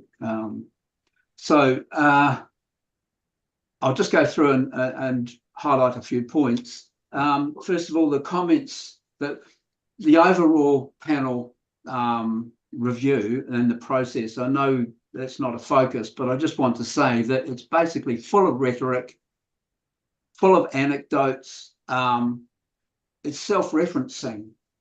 Things are said in the review that are then referenced later on as facts. And in fact, there are very, very, very few facts and virtually nothing backed up by any real research, true research within that review. One of the comments that's come out quite often is and has been mentioned, that the community boards sit between the community and the council, which is patently false. My visualization of where the community board sits is, if you can imagine a square, on one corner you have the community boards, the other corners have the community, we have the councillors, and we have the council. So, and you can join them all together with as many lines as you like. And those are the lines of the communication that are available. The role of the community board within that is to basically act as a voice for both council and for the community in situations where they cannot communicate directly. There is no barrier there. We facilitate, and in my view, we are the voice for those people that cannot be heard, to the ones that don't have the confidence or the ability or whatever to actually communicate by themselves. That's an important role that we have. The references to being relevant in the 21st century, I find basically that's incorrect. My experience, having worked in technology for my whole life, is that the mobility and technology now is actually creating more isolation for a lot of people and a lot of groups of people than before, because we now no longer have that physical interaction that normally is what a community is built around. So it's actually, rather than being less important to have a community, a physical community, we all do, it's now more important to have a strong community and a community that rapidly takes on board people who come into that community, because people move in and out of communities more quickly now. You don't come and live there for 30 or 40 years or your whole life. They may come in for only a few years. So it's really important to have a strong community that has lots of ways of interacting with the community or the people within the community now, because of that mobility, rather than making it less relevant. Just a comment that, again, something I've heard quite frequently so far is the difficulty that councillors had making a decision. Well, I think that's just appealing for sympathy. How difficult it was is not relevant to the decision, and it's just a way of avoiding saying why the decision was made and on what basis it was made. We heard too often during the process that councillors really struggled with this decision, but we didn't hear enough about why they made the decision they made. There's also the emphasis on delegations, that the community boards don't have many powers. That's irrelevant. We, in most of us, in our jobs, we don't have that many delegated powers. We actually have to get the authority from above. Whoever's managing us has the final say on these things. So we don't usually describe ourselves in terms of the powers that we have.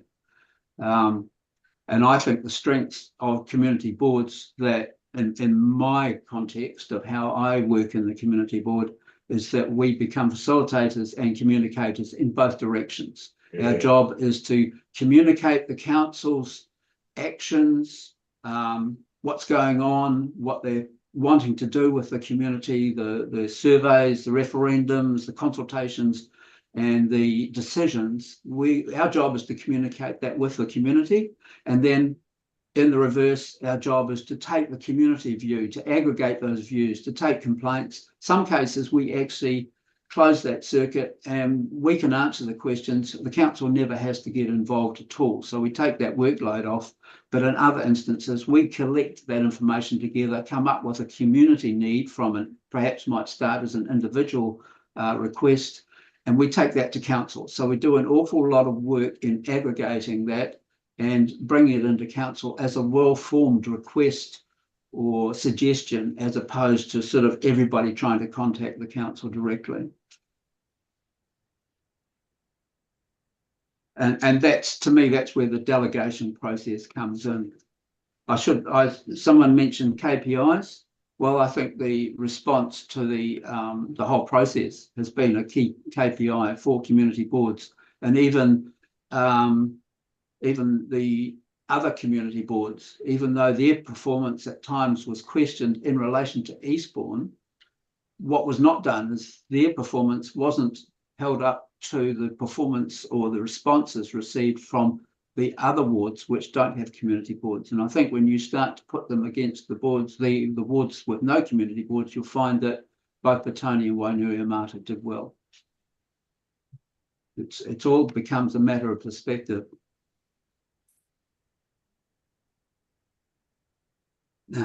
Sorry, I'm just looking through the notes that I made. But feel free to ask any questions while I'm doing this.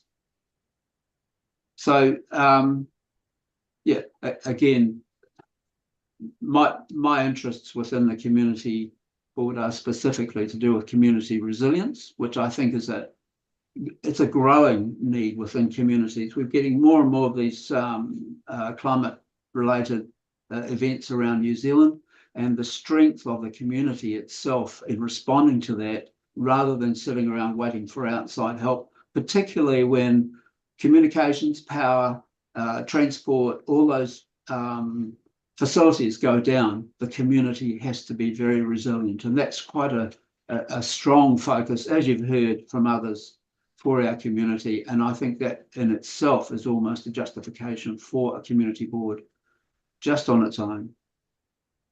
Can we just get a question from Commissioner Bidrose? Sure.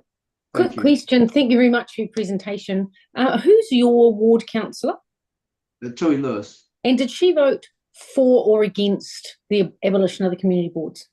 She voted for. For the abolition of the community boards? Sorry, no. She voted against the abolition.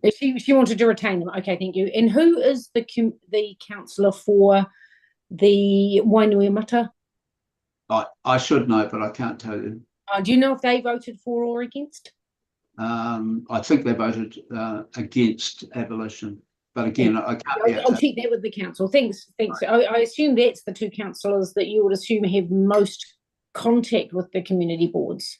Exactly, and I think anecdotally, again, there were anecdotes presented from people saying, "Oh, we don't know what a community board does. Is it a sign at the bottom of the hill?" All those sorts of things. Well, to be frank, if you were in any situation where you didn't know, you didn't have a car, and someone asked you a technical issue about, describe a car to me, and you didn't have one, you wouldn't be able to describe a car. So that's a nonsense. Well, it's interesting. I mean, I've asked a couple of the other submitters about this as well, but of course, a lot of the discussion around these things is anecdotes. So I had a really good experience when somebody wanted to cut down a tree and my community board helped me fix it, get that stopped, versus I have got no idea what the community board does and I've got nothing to do. In the absence of any kind of formal mechanism to assess value or worth, or then we do end up devolving to kind of these kind of collections of anecdotes as descriptions for why to either keep them or do away with them. So it's difficult, it's problematic, and I understand how frustrating it is. Might be worth if the community boards continue to think about how you establish a mechanism to set some goals for yourselves, and things that actually do enable you to produce the evidence that that isn't anecdotal, because at the moment a lot of it in both directions is, and that's frustrating, eh? Well, yeah, I suppose no. I was going to present something where we did do a community survey back in about the community board did a survey back in about 2014, I think. A proper one where we actually did a mail drop. And what was the outcome, Bruce? So the outcome wasn't to say whether the community board was valued or not. It was to actually prioritise the community needs. Oh, and the nice. was actually, as you'll be aware, or you may be aware, we're getting a resilience seawall shared park being built around here. That was the priority voiced by the community back in 2014. So the priorities then are still the priorities now. Excellent, thank you. Can I just pick in another question to go for right of reply? I just want to get clarity here. In your, oh, hold on, I've lost the thing. In your submission, you make the comment, it appears that the panel did not interview councillors. It will be useful just to have clarity on that in the right of reply. Did the panel interview councillors? I just feel like clean some of this stuff up as we go along, please. Is anybody, so Commissioner, oh, sorry, Bruce. Yeah, sorry, I hadn't entirely finished going through my notes, but that you reminded me of the one thing I was trying to reach for is that I mentioned earlier that I envisaged the square with the 4 parties involved sitting on the corners of that square. And to me, one of the key things missing from this whole process is the fact that, as far as we are aware, and there was no information presented at any stage to indicate that this isn't correct, is that the council staff and the councillors themselves were not included in this review process. So, and in the case of the Eastern Bays, the community wasn't included either. I think the face-to-face interviews were restricted to something like a 1.5 or 2 hour session with the community board, in which most of the time was spent telling us what the panel was doing rather than the other way around. But none of the other 3 parties were consulted, which how do you measure or assess the usefulness of a community board when the people that you are working with and for aren't asked? Thank you. I just wanted to. That's fine. So when we get to the right of reply, we'll be drilling into that and getting some answers around how that engagement occurred and who actually was engaged with. So we'll pick that up there. Commissioner, sorry, Bruce, but I just want to. Commissioner Biggin has a question. Yeah, kia ora. Thank you, Bruce, again for your comments. As you were talking, I drew a little, I'm not sure if I can, the 4 corner, it's a bit blurry, but the 4 corners that you're talking about, as you were speaking, I could visualize it myself. So I did really appreciate that that visual manifestation of what you were talking about with the pillars, the 4 pillars having those multiple outlets for communication rather than the community board being seen as a layer between the community and council, because that is something I had asked of Mr. Swain as well. But my question also comes back to a comment you made about the community board being there to help aggregate the views of the community and pass those on to council. What method does that, not method, what forum does that happen in? Does the community board feed into the annual planning and long-term planning process?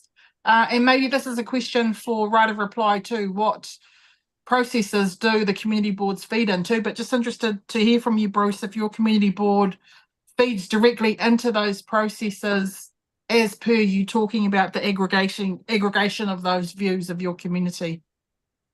Thank you for that question, because basically we will feed into any channel that's available. So in some cases it's just it's a local issue or a project or some need that we identify, in which case we just go through our local councillor, or we'll go straight to the we go through what is called elected members' requests, which is never mentioned in the review, but that's our superpower.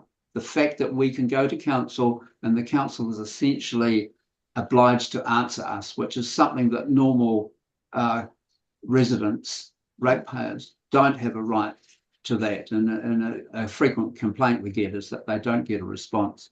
So we'll use whatever channel is appropriate for whatever has come up, and we do make submissions on all consultations where we feel that we understand the community view, where there's a consistency. If we don't have, if we can't literally be sure that we're representing the community view, we will not make a representation as part of a community board. We may do them individually, but the board representation happens when we are confident through whatever channels that we use that we are representing a sort of common view from the community. And the way we talk with the community is we use the local newspaper. The Hutt News doesn't get delivered out here, which is the council's channel. We have a local newspaper that we use. We have digital notice boards, we have a website, we have Facebook channels, and being local, we also have all the anecdotal stuff. We run into people or we know who to contact. So we literally have meetings with groups or individuals. Okay. So we have channels, and we just use whatever's available into council to provide input. Thank you. We're giving you a pretty good go here. We're going to go back to Commissioner Bidrose. Just a very quick question. Bruce, the Eastbourne Community Board mentioned the inadequacy of communication from the council because it used the Hutt News and talked about the other channels. Tell me, during the process, did the community board or did you or individuals use things like the local newspaper and the Facebook page and things in order to try and communicate with your own community? We did. We used all the channels that we have created, some of them. So you're pretty comfortable people found out it was going on. The suggestion that people might not have known because the council didn't do a very good job, you're suggesting the community board actually stepped up and kind of fixed that in some ways. To be honest, we do that all the time. But yes, we reached out through every channel that we had available, including ones that we have created, but the council had nothing in that space. So that's a big part of our job, I think, is taking information that the community might not be aware of and actually distributing that as widely as possible. It even got to the stage where we talked about mail drops and things like that, but that's obviously physically hard. And it's been. Bruce, we're going to have to bring, are you just about done or you are done? Am I telling you you're done or are you telling me you're done? I think you might, I could go on for ages, but I'm sure you're telling me I'm done. So that's... Yeah, I reckon we've got I reckon we've had a pretty good go, and clearly your submission is very detailed and very clear, and I think we've got the message. So we'll call it quits at that. And thank you very much for your effort and energy, and thanks to Murray there as well. Thank you. Brilliant. Well done, guys. So I think we're down, well, not I think, well, no, we're down to Derek now, as our last submitter, Emma. So we'll just find Derek's submission.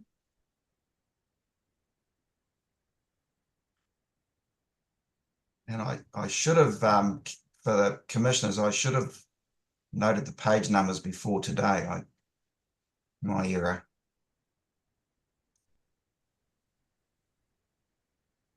Page 46. Oh, yep, got it. Welcome, Derek. Oh, excuse me, I'll just get this opened up to a larger size. Yeah, kia ora everybody. Ko Derek Wilshire Takawingawa. It's a great pleasure to be able to speak to you, the commissioners, and indeed, I hope, some council ears that are wide open. Everything's been said so far. I find difficulty disagreeing with any of it. I would play around with it.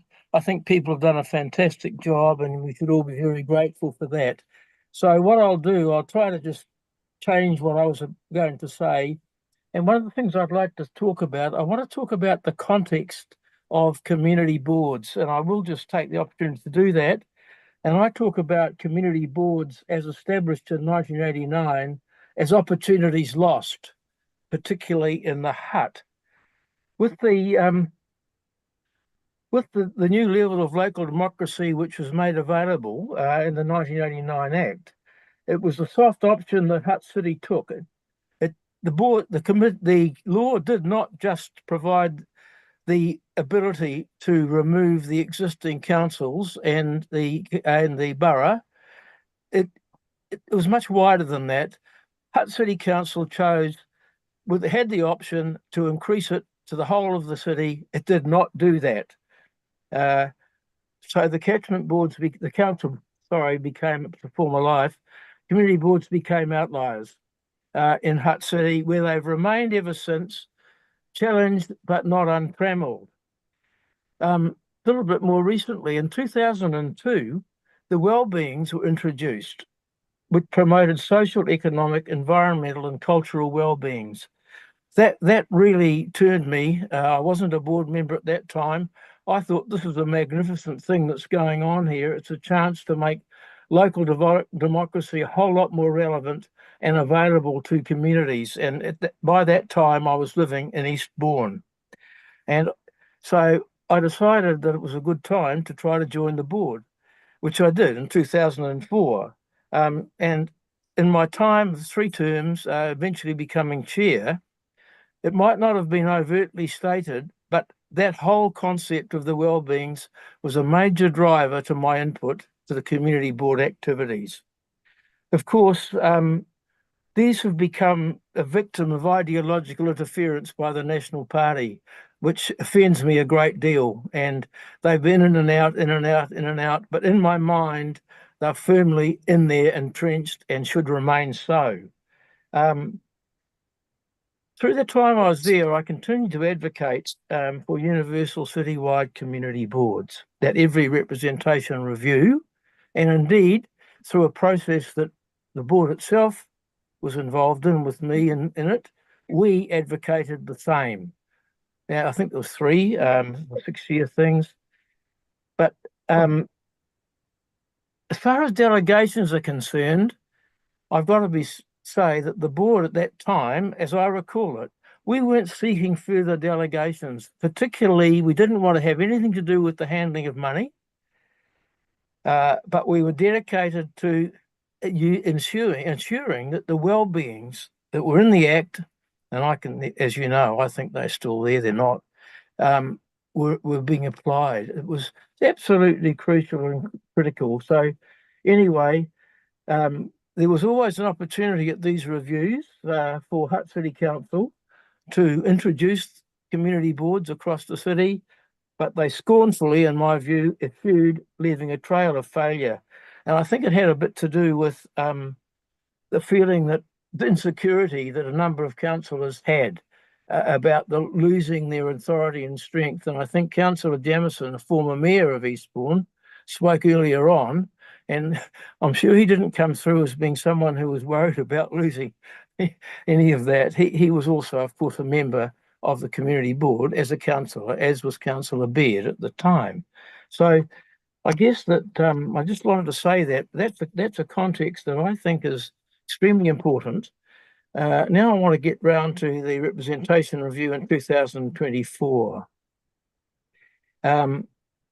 I thought that the review that was carried out, and I think I can concur with other people, from my point of view, the review report was underwhelming. Terms of reference were constrained, and the outcome to me was very unsatisfactory. And I would pick on, I think it was 10, was it? Yes, section 10, where the review said, the panel itself identified a weakness that HCC itself was observed not to meet the needs of communities satisfactorily and should seek a more effective outcome. It seemed to me at the time that rather defined the role of community boards and contradicted the stated view that community boards are not appropriate community. Another contradiction within the report. Now, if I get to the process where they were involved in through the council, I think the council picked it up, and I think the council opportunities in response to submissions, the eventual council resolution that was placed before the council, I thought was weak, and it was I thought it was rude and offensive to the contributors, because nothing really significant that we suggested or people suggested was incorporated. And as a result, we've got this process now going on with people being upset about it. So we've now got the community itself is really upset about this very much. So just in summary, the council itself has been reluctant to acknowledge the benefit of boards. It has never advocated for it. The various attempts that were made, they were puny. I sat around a number of those attempts and they were poorly managed, and they were actually, you're left there feeling rather downcast and left to your own devices, which we were perfectly happy to be pursuing. And that's what people have spoken to already. I think we, in particular in Eastbourne, were particularly good at doing that. But my word, the other community boards, in their own terms, were essentially the same. They were very, very committed to it. Funnily enough, there is opportunity in the law for communities to request a community board be established. But because of this lack of anything coming from the council, not one community, until this review came round, the latest review came round, thought to have one established. I think we were thinking at the time, I believe we were rather inwardly focused in Eastbourne because we thought we were doing a good job. They've continued to do a good job and we were all pretty happy about it. Maybe we could have done that better. But I will say that the councillors who are also on the community boards, I believe they respected and recognised the value that the boards gave to their role as councillors. It was never in conflict, never in contradiction, but essentially supportive. So I think that was really important. So I guess in summary, given everything that's been said already, I just want to go back, if I could, to my recommendation, and which I've called it to the panel, the plea. They are that the council rejects the decision to abolish the dissolution of 3 community boards. The council agrees to establish citywide community boards based on the successful model of the existing 3 boards and significantly supports the establishment of the new boards. This includes a real fantastic opportunity to review the terms of reference for the community boards and to ensure equity across all the community boards being established in the Hutt city. Thank you very much. Just one thing, I will just make one little comment I'd like to make. Somewhere along the line, when I was elected, particularly, I had a goal of completing a coastal walkway, 2004, and it had begun by previous boards before 2004. It didn't just happen in 2014. It was going before 2004. The 3 years I was there, we advocated every opportunity. We went through various iterations of government policy and ended up having a very, very good deal for the council. And that's what stands now, and it's nearing completion. After 20 years, I rest my case, and thank you very much for listening to me.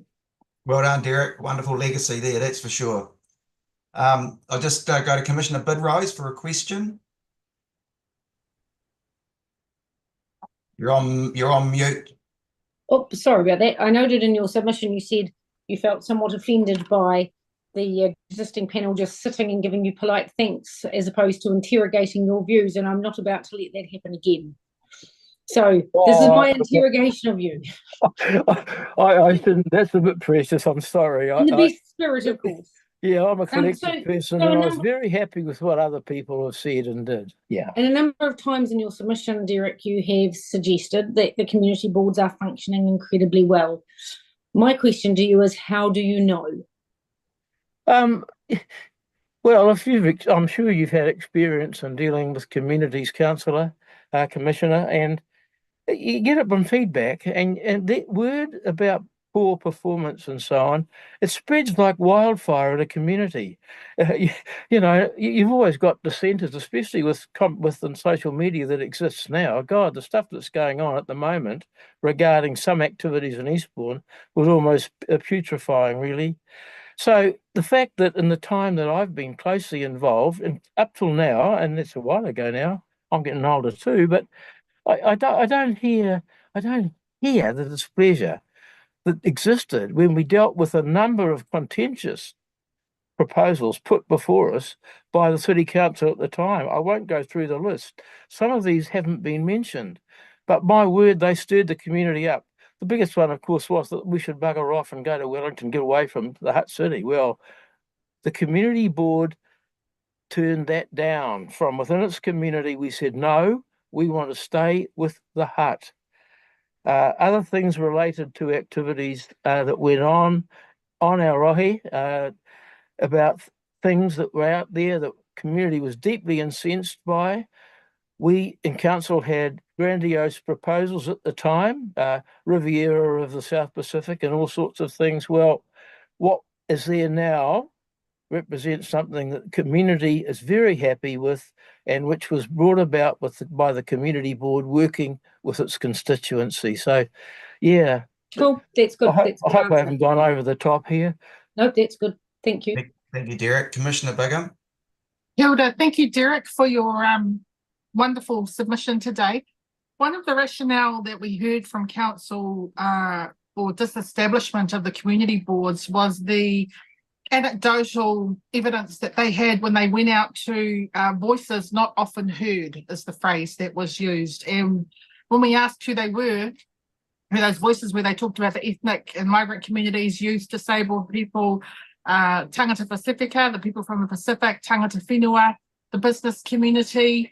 And the council told us that the decision weighted a lot on what the feedback from those not often heard voices was.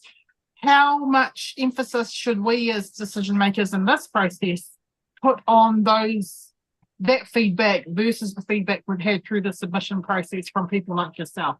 I think that we could only do better. The board deals with the cards it gets dealt, and I can't defend because we weren't having to defend any of those things. But my word, those points are well made. Regarding the business community, we were involved in the setting up of a representative group from within the community. It was driven by some people, but in the end it fell over because people were just getting on with their business. They were happy, and we were probably complacent. I mean, that's an area that appealed to me. This suggestion of agents, which was in the report, does have some appeal. But as has been said in other community boards, or at other communities, these different communities are well represented by representation. I think that in the future, that representation from a lot of these communities should be sought, and that should become supported by people applying to be on the boards. So on a board, you tend to reply to the issues that are in front of you. But my word, I think that part of it, from my point of view anyway, we could have done better. We worked very hard with the Māori community. Unfortunately, we've lost the leaders that we dealt with, but we didn't understand then, and we do now, how to deal best with the tangata whenua. And I reckon I'd love to be there now. We do a lot better, and that will be for everybody's benefit. Thank you. Oh, kia ora, Derek. That's really, your reflection is really valued. I really appreciate that. Thank you. Kia ora, Derek. Thank you very much for your effort and energy, and congratulations on finally getting a result after 20 years. I can't write it yet. No, well done. Great community stuff. Thank you very much. Okay, we're just on 1 o'clock, and I think we've all genuinely deserve a break. I just want to check. I've got one other question that I've just been reminded, which is important. Again, for right of reply. And this is in relation to the one councillor for the Wainuiomata ward. If the community boards are gone, what level of comfort has council got about the ability of that one councillor to represent that Wainuiomata ward? So it'd just be useful to get a bit of a perspective on that. Brilliant. And look, I'm sorry for the questions, but hey, it's just a really, really important part of the process. And we'll be respectful for the time needed to get the answers. I kind of think you need more than half an hour. So I just want to get some sense. I'll go to you, Joe, CE, from your perspective. What time do you think you're going to need from your team?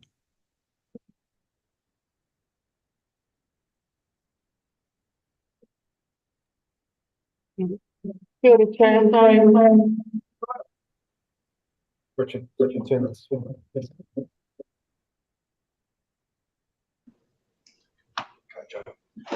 was about to do sign language, Chair. If we can have half an hour, would that work for the panel? I can't hear that. What was that? Half an hour.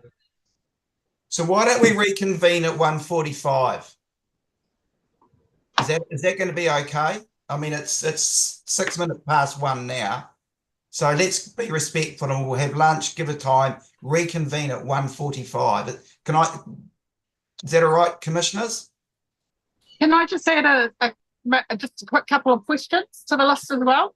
Yeah. Thank you. I just had a query around the annual planning and long-term planning processes. How do community boards or do community boards feed into your processes there? And my other question was around something that Bruce mentioned around elected members' request. Can I have some clarification as to what that process is and how that works? Thank you. Was that where he mentioned superpower obligations? Yeah. Okay. Yeah, got it. Okay, Emma, you're going to now adjourn us until 1:45. This is still live, so we'll turn our screens and audio off for safety, and we'll reconvene at 1:45. Thanks, everybody. Thanks. Are we all right?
Blow it up.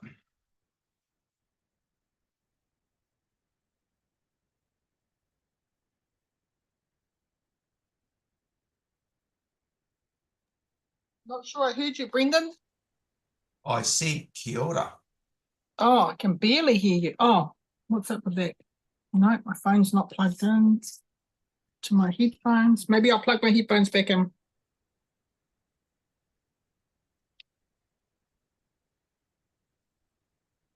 Let's see if that makes any difference. Oh, That's better. Dulcet tones, I tell you. Can't hear you, Sue. Got your mic off. We back on live stream? Yes, we're live. Yep. Great.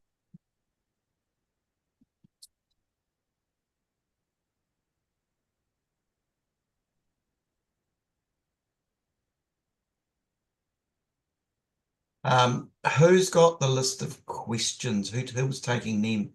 Was that you, Linda? Yeah, great. I desperately tried, but I don't think I've done very well. But I'll just send them through to you all now.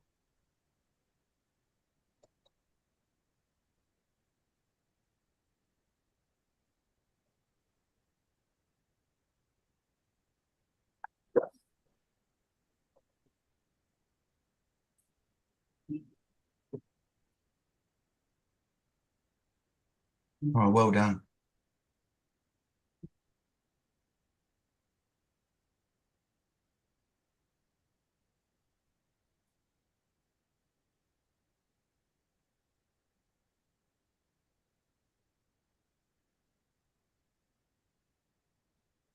Oh, okay.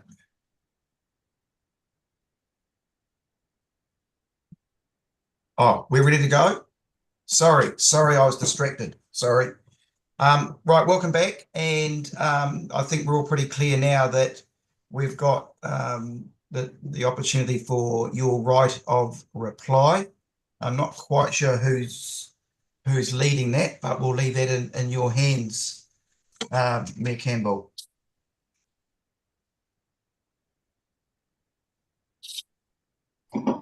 Thank you, Mr. Chair. So what I thought I would do is kick off with some maybe overarching comments in response to the themes that have come through, hopefully to address, I suppose, that at a broader, higher level. And then we would go through each of the questions which you've put through to us as well. Does that sound good? Perfect. Right. Okay. So first off, can I just acknowledge all of those who took the time to put submissions in as appeals?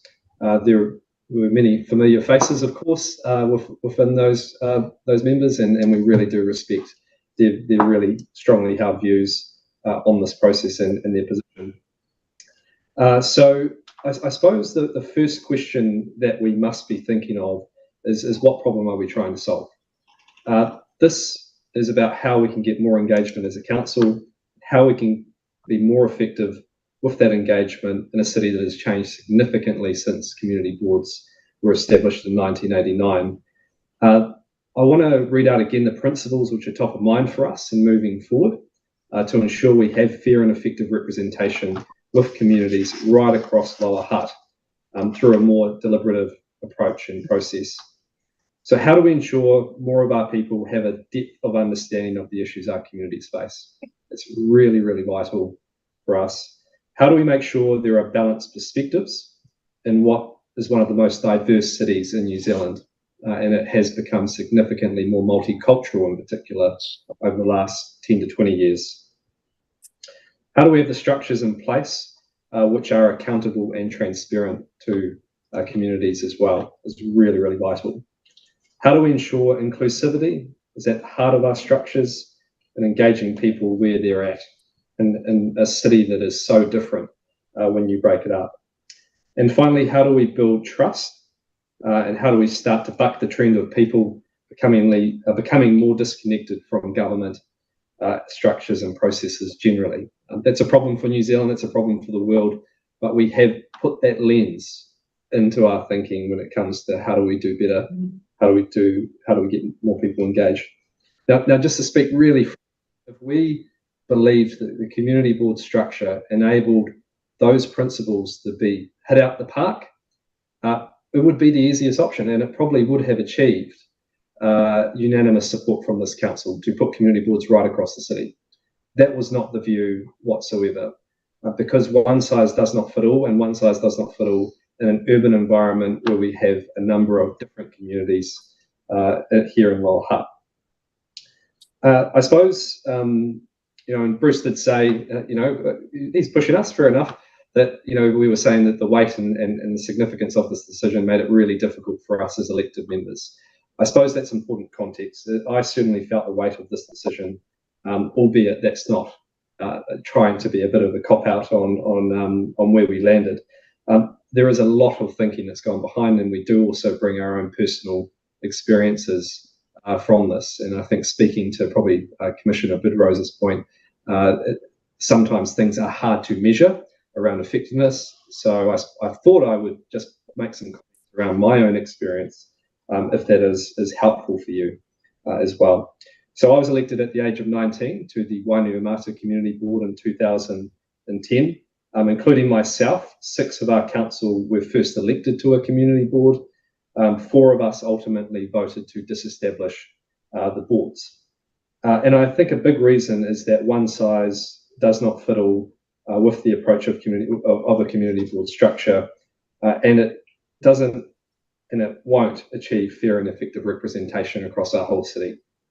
That was a strongly held view. That's one from people who have personal experience of being part of those boards, and often, and it has been a fond experience as well. In Wainuiomata, just I suppose to give you an example of how we engage and how different we are.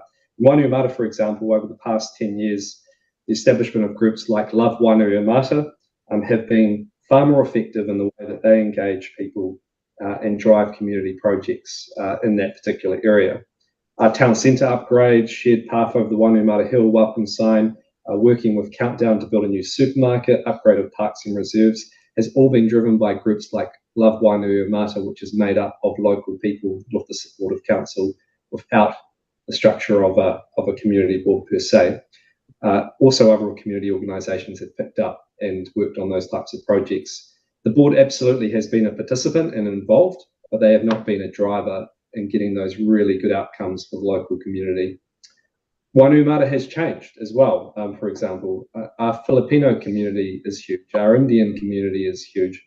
These are people who, while they live in Wainuiomata, their main connection to our city or place is often through their place of worship, which might be based in the Sikh temple in Nainai, or where they go to work, or the likes. So again, that is a big difference of where Wainuiomata is at versus where it would have been 30 years ago in the makeup that we've got. And even our local high school, I suppose, as an agent for change and doing things differently, has been a big driver of influencing council policy. They're actually in the national news for getting us to change our policy around street naming to ensure that we appropriately reflect Te Ao Māori in new street names, going to a 50-50 approach, and they have continued to advocate in that space. So I suppose, again, it's an example of us acting differently and engaging differently. So I look over to Petone. When we proposed to demolish the historic Petone Wharf, which you may have also seen in the news, the community formed the Petone Wharf, Petone Wharf Group, to advocate effectively for a different approach. Not to minimise the work of the board, who were also involved, no question about that, but how people organise and structure themselves is different to getting their voices heard, and council being effective in engaging with them as well. And we have established the Petone Steering Group, which is working through a range of different issues in Petone alongside the council. There are different ways of engaging communities, has seen people who aren't usually heard part of that process. Those are the types of things we want to take even further and improve on even more, and what we've been trying to do, been doing over the last few years. I just look at an area which doesn't have a community board. We've seen the same in Nainai. 6 years ago, we had a community who actually rejected a $70 million investment of a combined community centre, library and pool because of the way council engaged, with basically not really engaging the community at all. Now in 8 days, going through a co-design process and the establishment of a community action group, which is reflective of all of Nainai, we've transformed the old post office, which is on the edge of becoming a bottle store, into an amazing centre, and we will be opening the new Te Nainai pool and fitness, which you're all welcome to come and enjoy at some point.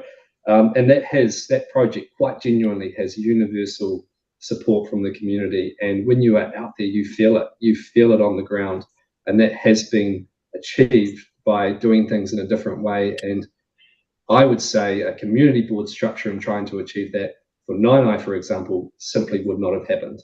It just wouldn't have worked for that particular community. So now I go to Eastbourne, and finally, I think it is fair to say that given their location, the demographics, and the way in which Eastbourne and Bays communities organise, often through the likes of community and residents associations, the community board structure has stood the test of time. They are incredibly effective. I think that they have been part of every major community project. And I would say without their advocacy and work, for example, we wouldn't have secured $80 million for Tuku Horonuku, the shared pathway, which Derek mentioned, and others as well. So they have quite genuinely been right at the heart of all of that. And I think that is maybe evidence that in an Eastbourne Bays community, a community board structure may well work for them. But that doesn't mean that same structure would work for Stokes Valley and a changing Wainuiomata, a different Pomari as well. I suppose when we look at now going back to the submissions, and of course, as you'll know, we had to consider the submissions both ways, and there were many who submitted to support the proposal which was in front of us. But of the 268 submissions that opposed the specific element of the community boards being disestablished, 207 came out from the Eastbourne Bays community, 18 came from the Petone area, and 36 came from Wainuiomata. So Eastbourne did show up, and they made a strong case. Wainuiomata and Petone less so. And I think that potentially also reflects where those communities are at and how they are different. That's just my personal view anyway. So, and what I would say is that in other engagement processes, whether that be rubbish and recycling, we got over 2,000 submissions.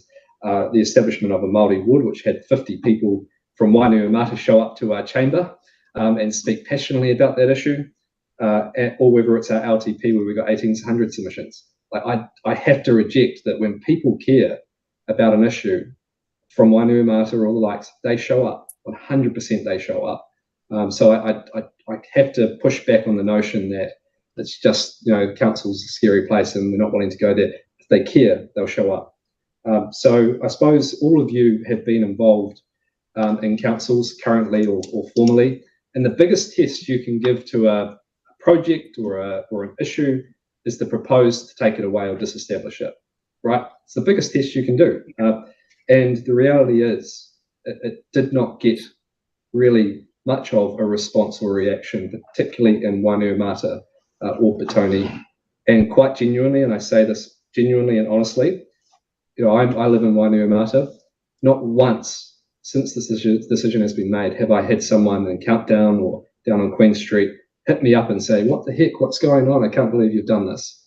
So I suppose I just wanted to share some of those anecdotes and examples to maybe balance some of the comments which have come through in the submissions and where the council was at in thinking through this. Finally, one thing we did consider based on those comments, and I asked for this advice, was that could we consider having just the one community board? Eastbourne had maybe made the case based on the submissions. We are a council who really hold a lot of weight to those who do engage in our process, but we also hold a lot of weight for those who don't, and that's why we had an independent panel, make sure those voices that often don't get heard were being fed in as well. And from that, the advice that came back was under section 19A, where is it? I think I've lost it. Basically, we couldn't consider it because there was no case had been made through the submission process. The likes of Eastbourne had either argued for status quo, retaining all three, or for boards across the entire city. Of course, you are not held to the same process that we're held to. on that. So I think that covers everything, and I'll pass it over to Joe to make some comments, and we'll start to go through your questions as well. Thank you, Mr. Mayor. Panel members, I'll go through some of so we've got a list here of 13 questions. I'm not going to answer them all in order. I think I've got the bulk of them, and then the Mayor and Paul, as the chair of the panel, have picked up some others. You can then mark our homework and see if we've answered them all, and then I'm sure the Mayor will finish off with concluding remarks. I want to pick up, starting off with Daniel, who admirably stepped in to represent the submission of the Wainuiomata Community Board. You'll have noticed that his verbal submission bore very little resemblance, if any, to the written submission of the Wainuiomata Community Board. And I say with respect that it also bore little resemblance to what actually happens in reality in terms of the support to those boards, induction, and how things work. In October 22, which is when Daniel came in, bear in mind I'd become the chief executive in July 2019. I arrived just in the middle of this thing called an election process. And there was a fairly standard induction process. We invested quite a lot in corporate capacity from then. So by October 22, we were in a much better shape to be able to think in advance about a new council and what it might need. And we had a very comprehensive elected member induction programme for the first 100 days. You heard Daniel say that there was literally nothing. There was, and I think we're sending it through if we haven't sent it through already. That elected member induction process had a vast range of events, some of which were in person, many of which were a Zoom link was available, recognising people's ability to travel, and some where they could be were recorded, so that even if you couldn't meet it in real time, you could do it in that time. Were they all open for community board members as well as councillors, Joe, if you don't mind me interrupting? You've just taken my next sentence, Commissioner Bidrose. Sorry, ma'am. That's all right. Let me the vast majority of those, we had a sort of time, location, event, who was presenting and who should attend. And some things were mandatory for councillors, some were mandatory for councillors and community board members. So, and they covered such things as how you become an effective member, what support's available, how local government works, what's the law, how does Lagoima work, how does privacy work, how does standing orders work. Actually, even things like what's the employment relationship between the council and the chief executive, which you might understand is dear to my heart and important for elected members, was also available with as I presented to community board members.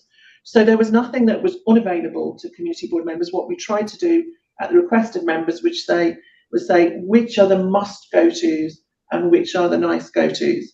So I would respectfully suggest that if you look at that programme, it went way above and beyond what would be typical for community board members, and indeed included access to things like the LGNZ training for councillors too.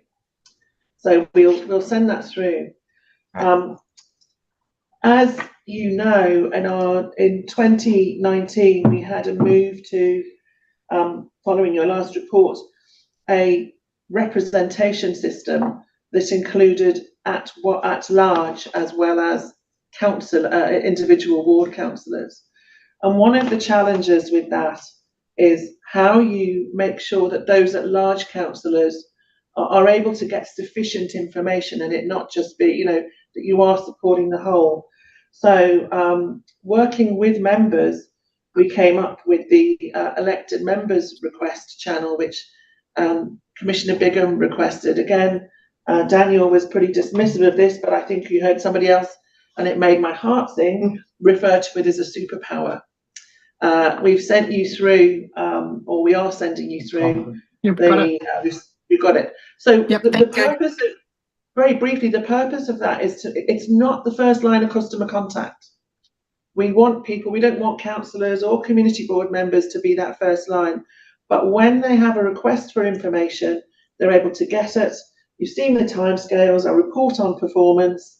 So it's not about taking away representation rights from members, but it is asking, even if community board member A sends in the request, that answer goes to all councillors stroke community board members.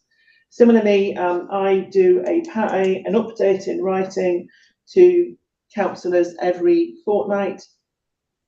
That doesn't have to, I choose to send that also to the chairs of community boards and indeed the independent chair of our audit and risk. They choose whether to send that on to others, and you'll understand that some things in there, are not necessarily for wider dissemination. So in terms of then support, because the other bit is those things aren't supported, so that, again, perhaps if you attended those sessions that described what support was available, you'd have a more thorough understanding of it. We have specific officers of support to support the boards. We have senior officer attendance at the boards. In fact, frequently the complaint is, particularly in Whanui Amata and Petone, that there are more officers there than there are members of the public. And less so in Eastbourne, which is normally packed to the rafters, and I declare my interest as a resident of Eastbourne. And one of the first questions we asked both in 2019 and again in 22, recognising that the delegations to those committees were quite narrow. What delegations would you like? And we know that we will need to increase support to you should you take on further delegations. On both occasions, there was no appetite for those delegations. So we are clear that if there's going to be extra delegation, the support would need to go with it. But it was the appetite that wasn't there, not the support to make it happen. And Mayor Barry identified Whanui Amata High School, who petitioned us about street names. I contrast that to Whanui Amata Community Board decision, which when we invited them to make a decision about a street name, they declined and passed the decision back. So I hope that's answered the induction questions. You've asked me then, I want to talk about this new model, if I may, commissioners. What would a new model look like, and how would a person on the street be likely to describe it? And there is some, well, we haven't seen it yet.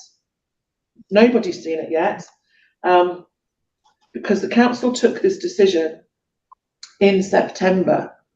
And since then, my team have been working up a plan that reflects those principles that Mayor Barry talked about. How do we have more engagement, better engagement, and more inclusive engagement, and following the sort of ladder of participation, move from simply informing people to making sure that they are actively involved in decision making. And Mayor Barry has given us some examples of that, for example, at Nainai, at a community library in Mangaraki, where we've taken the post office out of Petone and put it in our library because we heard local people say, we don't want to lose our post office. You might say to me, well, if that's the case, why with a panel? So I'll give you a bit of a swerve on that. And the answer was, that's not yet comprehensive and it's not yet there. But we know we need to do it. So how will the public know? There is a report to my corporate leadership team on Monday, and things do go there before they go to members. So you are actually hearing about this at the same time as the mayor, because the thing is, I get the buy-in around the table and then we come and speak to members. So there is a plan.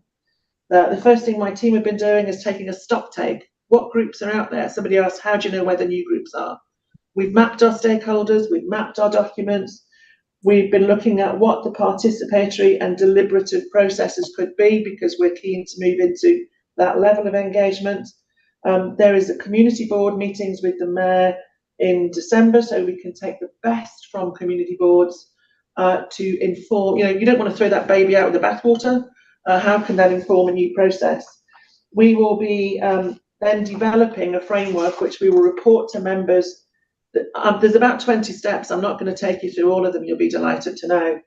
But in essence, we will work alongside people to come up with community engagement principles and a framework. We've got elected member workshops planned for April, a report to our communities committee with then a very clear action plan and report to council. I'll also include it in my pre-election report, which means that in June next year, we will have the proposals for how community engagement will work properly, which that council will adopt and recommend to an incoming council in October. In the meantime, I will just say this has been a bit of a journey for us. We set up about 2 years ago now a community and engagement team. We've trained people in participative and deliberative democracy. Within our community service, we have created leads, for example, working with our rainbow community, our disability community, our Pacifica community, alongside what have already been acknowledged as our Te Tira Māori, very strong mana whenua engagement. So the answer is we don't have a predetermined plan, but we have a plan to come up with a plan, and that will come to you very quickly, be apparent to people very quickly. The rest of my questions, so I think that's answered a number of your questions. You asked, Commissioner Duffy, sorry, you asked about treasured projects and how they would continue. And the answer is they will come through the way they normally do. For example, the statue in Wainuiomata came up, which is a tonga locally, has come up through the community there. So there is nothing to prevent those things happening. And we have a significant bucket of funding through our Kakano community funding mechanism, which allows things to come through there. You asked about what processes community boards feed into. And they are a stakeholder alongside many others of our stakeholders and report into those. That's but also our long-term plan had, as the Mayor mentioned, the most significant engagement it had ever had this year. And our long-term plan document was recognised as being the best in the country just 2 weeks ago through Taituara in terms of its accessibility. That then flowed through to people engaging by us meeting them in their place, by holding workshops, by being in our library. So there is our reports there will show a significant uptake in engagement by young people, by Māori, by Pacifica. As I say, it's a work in progress, and there's lots more to do. The last question for me, I think, was also around community resilience and how would that work without community boards? We have a network of community hubs and community response centres. REMO, Wellington Regional Emergency Management Office, support that, and again that will be measured through the Communities and Partnerships Subcommittee. I think I have probably answered my list. I'm looking at Richard to see if I've missed any, but I hope that answers mine. There's a couple left for Chair of the Panel and the Mayor. Well done, well done. Thanks, Joe. That's fantastic. Can I just? Did you have a question, Commissioner? Yeah, can we ask questions on those as we go through, or do you want to wait till the end, Brendan? I think we should probably do it now, otherwise we'll lose our momentum. So just a quick one, Joe, one of the things you said was you were somewhat constrained. I mean, when you looked at the turnout for the three community boards, Wainuiomata, Petone and Eastbourne, this issue of could you just elect to keep an Eastbourne community board, you were somewhat constrained in a way that we're not. My question is, with your other plan, with your plan for your plan that is currently under development, I like the sound of what you're doing. It talks a lot about really good, great community engagement principles, and you'd be hard pushed to fault it. Would keeping the Eastbourne community board be negatively impact on that plan that you guys are coming up with or working towards, do you think, in your view? Should the Commission make the decision to retain the Eastbourne Community Board, I believe that can sit alongside the plans that we are developing for participative and deliberative democracy. Thank you. So to that question that you asked, Commissioner Bidrose, was exactly what I wanted to get clarity on, because I think Mayor Campbell said, did you say you thought you couldn't retain Eastbourne? Yeah, so the question we asked was if we were to just retain one community board, and and Eastbourne obviously made a very, very strong case, then we wouldn't be able to do that because there was actually no submissions. It wasn't part of the original the proposal, and there were no submissions actually advocating for that. So, yeah. So if one person had submitted for that request with that suggestion, you could have picked it up and run with it. But because none of your submitters made that suggestion, you were not able to make that determination. But we don't have that similar constraint on our decision-making process. That was your point, right? That's right. And Jo's got it in front of her, so maybe she'll just read it out, the advice. Yeah. Thanks. So Commissioner Bidrose, at the 10th of September decision-making report after the hearings, and this was following a request from members after hearing all of the evidence, at paragraph 29, I'll just read the two paragraphs out if I may. Officers have investigated whether an option open to council would be to consider retaining Eastbourne Community Board and disestablishing the other two community boards. Whilst this is something the council couldn't consider in its final representation proposal, it's not advisable. Section 19A of the Act is clear that changes to the initial proposal can only be considered if there's a clear rationale for a particular change that came through the submission process. That came through the submission process. The option for retaining only one community board and disestablishing others did not come up in submissions. Feedback in support of community boards spoke to the value of these structures in terms of representing community views, and not the desire to retain one community board over the others. Actually, conversely, a lot of the submitters seem to ask for community boards across the district as opposed to maybe just retaining one. Yeah. Okay. Thank you. Right. Back to you guys. I can cover off the question. So, question was, if community boards are disestablished, what level of comfort does council have about the ability of the sole Wainuiomata ward councillor to represent that board? And I suppose just a comment on that, particularly with Wainuiomata being our largest suburb or our largest area ward. Oh, sorry, distinct community as a ward. Comment I'd make, and I suppose it's a comment I'd make generally in response to a number of the submitters' comments, is that they have the ward councillor, but there are also 6 citywide councillors. And from the experience of since the Commission in its wisdom put that structure on us, it has worked incredibly well. We have seen those 6 citywide councillors across 2 trienniums being really well engaged across the city.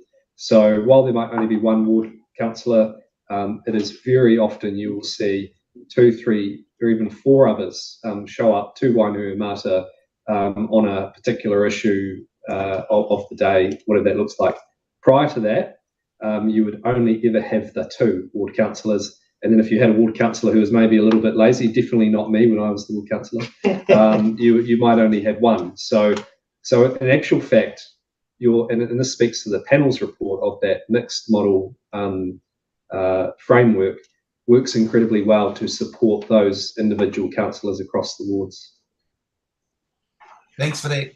Thanks for that clarity. That's helpful.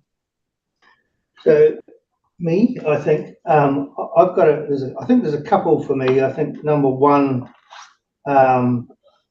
maybe number 4, and number 5, maybe.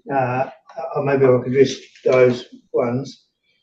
Can I just make a quick comment at the start, sort of a bit of an overview? I think I'm reflecting the panel now. The panel saw this opportunity. They were really excited about a new opportunity for engagement. They came from a range of backgrounds. If you will have seen our report, and they were chosen for coming from a range of backgrounds. all of them were keen to ensure that this changing nature of Hutt Valley was able to be represented at the council level, and saw the fact that that people's demands, people's requirements, people's requests, people's need for either individualised, personalised or localised information, etc., was able to be reflected in the council process, just the same way as people have gone from receiving their news on TV1 and TV2 in 1989, which was the only way you saw it, to now the myriad of ways that people are able to get individualised and personalised and localised information through social media. So they saw this chance to really take this shift that's been around for 30 years and come up along the lines of what Mayor Barry said, of really making a change and really making some sort of improvement to try and improve that level of engagement. And being both in Parliament and on the Regional Council, all of us have collectively tried to improve the way in which people engage. We spend millions on it, actually. But if you take a look around the world, the level of trust and satisfaction is declining, notwithstanding all of that contribution. So our feeling was that here was the opportunity to take the changing nature of the community, the whole feeling of lack of engagement, and try and come up with something new. And when we went back to it every time, we thought, are community boards the answer to that? And the truthful answer was no. That while their functions can certainly speak to engagement with local communities, etc., they're just one of a number of ways that people make their engagement. And I think the strong feeling within the panel was that, and I've said it before in my opening comments, was that this is a very structured approach to a very flexible requirement. So you've got a structured community board and a flexible changing community. And the feeling was that the square peg and the round hole weren't working. And we really were, and we made no comment. We didn't want to make a comment about how individual boards have done or not. We just said that taking all that into account, the community is changing. Here's our opportunity to have a look at it again. In Parliament, you know, 1986, the big change to more proportional representation came from a requirement, a demand for people to have a more reflective Parliament. And the same way as the Local Government Commission, correctly in my view, in 2019, said that there are actually two big communities of interest, really, when you look at it. There's the local ones and the community ones, and there should be a mix and match. Those were two big opportunities to sort of reshape and re-look at the way engagement happens. So from our point of view, we saw this as a really exciting opportunity. You know, we didn't see it as defending the old or attacking the old. We saw it as an opportunity for a new approach. So the question number one was really around the board sitting between, or a structure or a layer between the council. There's no reason why that should happen, but the way I think it came through was that you've got the structure, elections, you've got minutes, you've got formal board meetings that meet every so often. A perception around was that here's another layer that's sitting there, formal layer, that in a way gets in the way between what our local requirement needs and the board. Now, not everybody comes to the council via the board, but some people do. So we felt there was no conflict between the structure and local communities, but we just felt that it was an unnecessary layer in this idea, in this changing community. So I think our point on that was that was a structured approach across the city, because we did look at the equitable thing, and we did think it was not fair that there were some and not some and others. That the big opportunity was, well, should we have them across the city? And in the view, our view was that it wasn't going to meet the principles that Mayor Barry outlined. We've talked about the number 4 talks about the lack of equity of a community board representation. We didn't see that the equity, in the report, we didn't say, therefore, because of lack of equity, we're going to recommend this establishment. It was only one issue. It was certainly an issue when we went to the local communities, and I'm thinking now, for example, the Sikh community. The Sikh community is a big community with their temple based in Nainai. Now, they had no engagement or very little engagement with council. And we thought, but when we got a chance to talk to them on the Sunday at their ceremonies, there was a high level of interest in what the council does. Once they understood what the role of council was, how councillors were elected, a lot of them had no idea what a community board was. But they were highly interested and said that they would be very keen on not only receiving information from council to reflect out through their own people, but the opportunity for them to reflect some of the views of the Sikh community back to the council. And so we thought, how would a community board resolve that issue? And our genuine feeling was that there's no way that the Sikh community views would be reflected through a community board. They'd never get elected for a start, and it would be very unlikely that there'd be active and positive engagement. And so our view was, in the end, that, and I think comes back to what the Chief Executive said, is that somehow the approach we took on engagement was going to their place, was going to where people are, and to turning up and discussing and hearing and engaging. And that's a much more deliberative approach to engagement and consultation than having a structured board where you get reports and feedback and done it formally. So our view was, if we want to change the way in which people see the council, understand the council, engage with the council, was rolling out community boards across the area the right thing to do? No. And that's why we came to the conclusion, actually, it's a time to have a look at a new approach, and that therefore we recommended that the boards be disestablished. Yeah, so I think, does that deal with the ones? There was only one quick question about localism. Just to start, I think just on that, I think a big part of the localism approach was actually having an independent panel do exactly what Paul has described, to get out there into the communities to genuinely make sure that we are getting the voices of a broad reflection. So I think that was an important aspect of it. Our council was a full supporter of localism, and we did grapple with the idea of, by disestablishing community boards, are we actually counter to that? And I suppose, that argument could be made if you binary look at the statute and our process and the representation review, but hopefully we've been able to demonstrate by all the other thinking and what we're wanting to do and how we operate, that actually we want to double down on localism. But the best way to do that is in a way that best connects to our communities. And for the vast majority, I would say that it's not necessarily a community board structure. Brilliant. That covers everything. So I think we've covered everything, unless there's anything you think we haven't covered. I reckon Richard got away with it.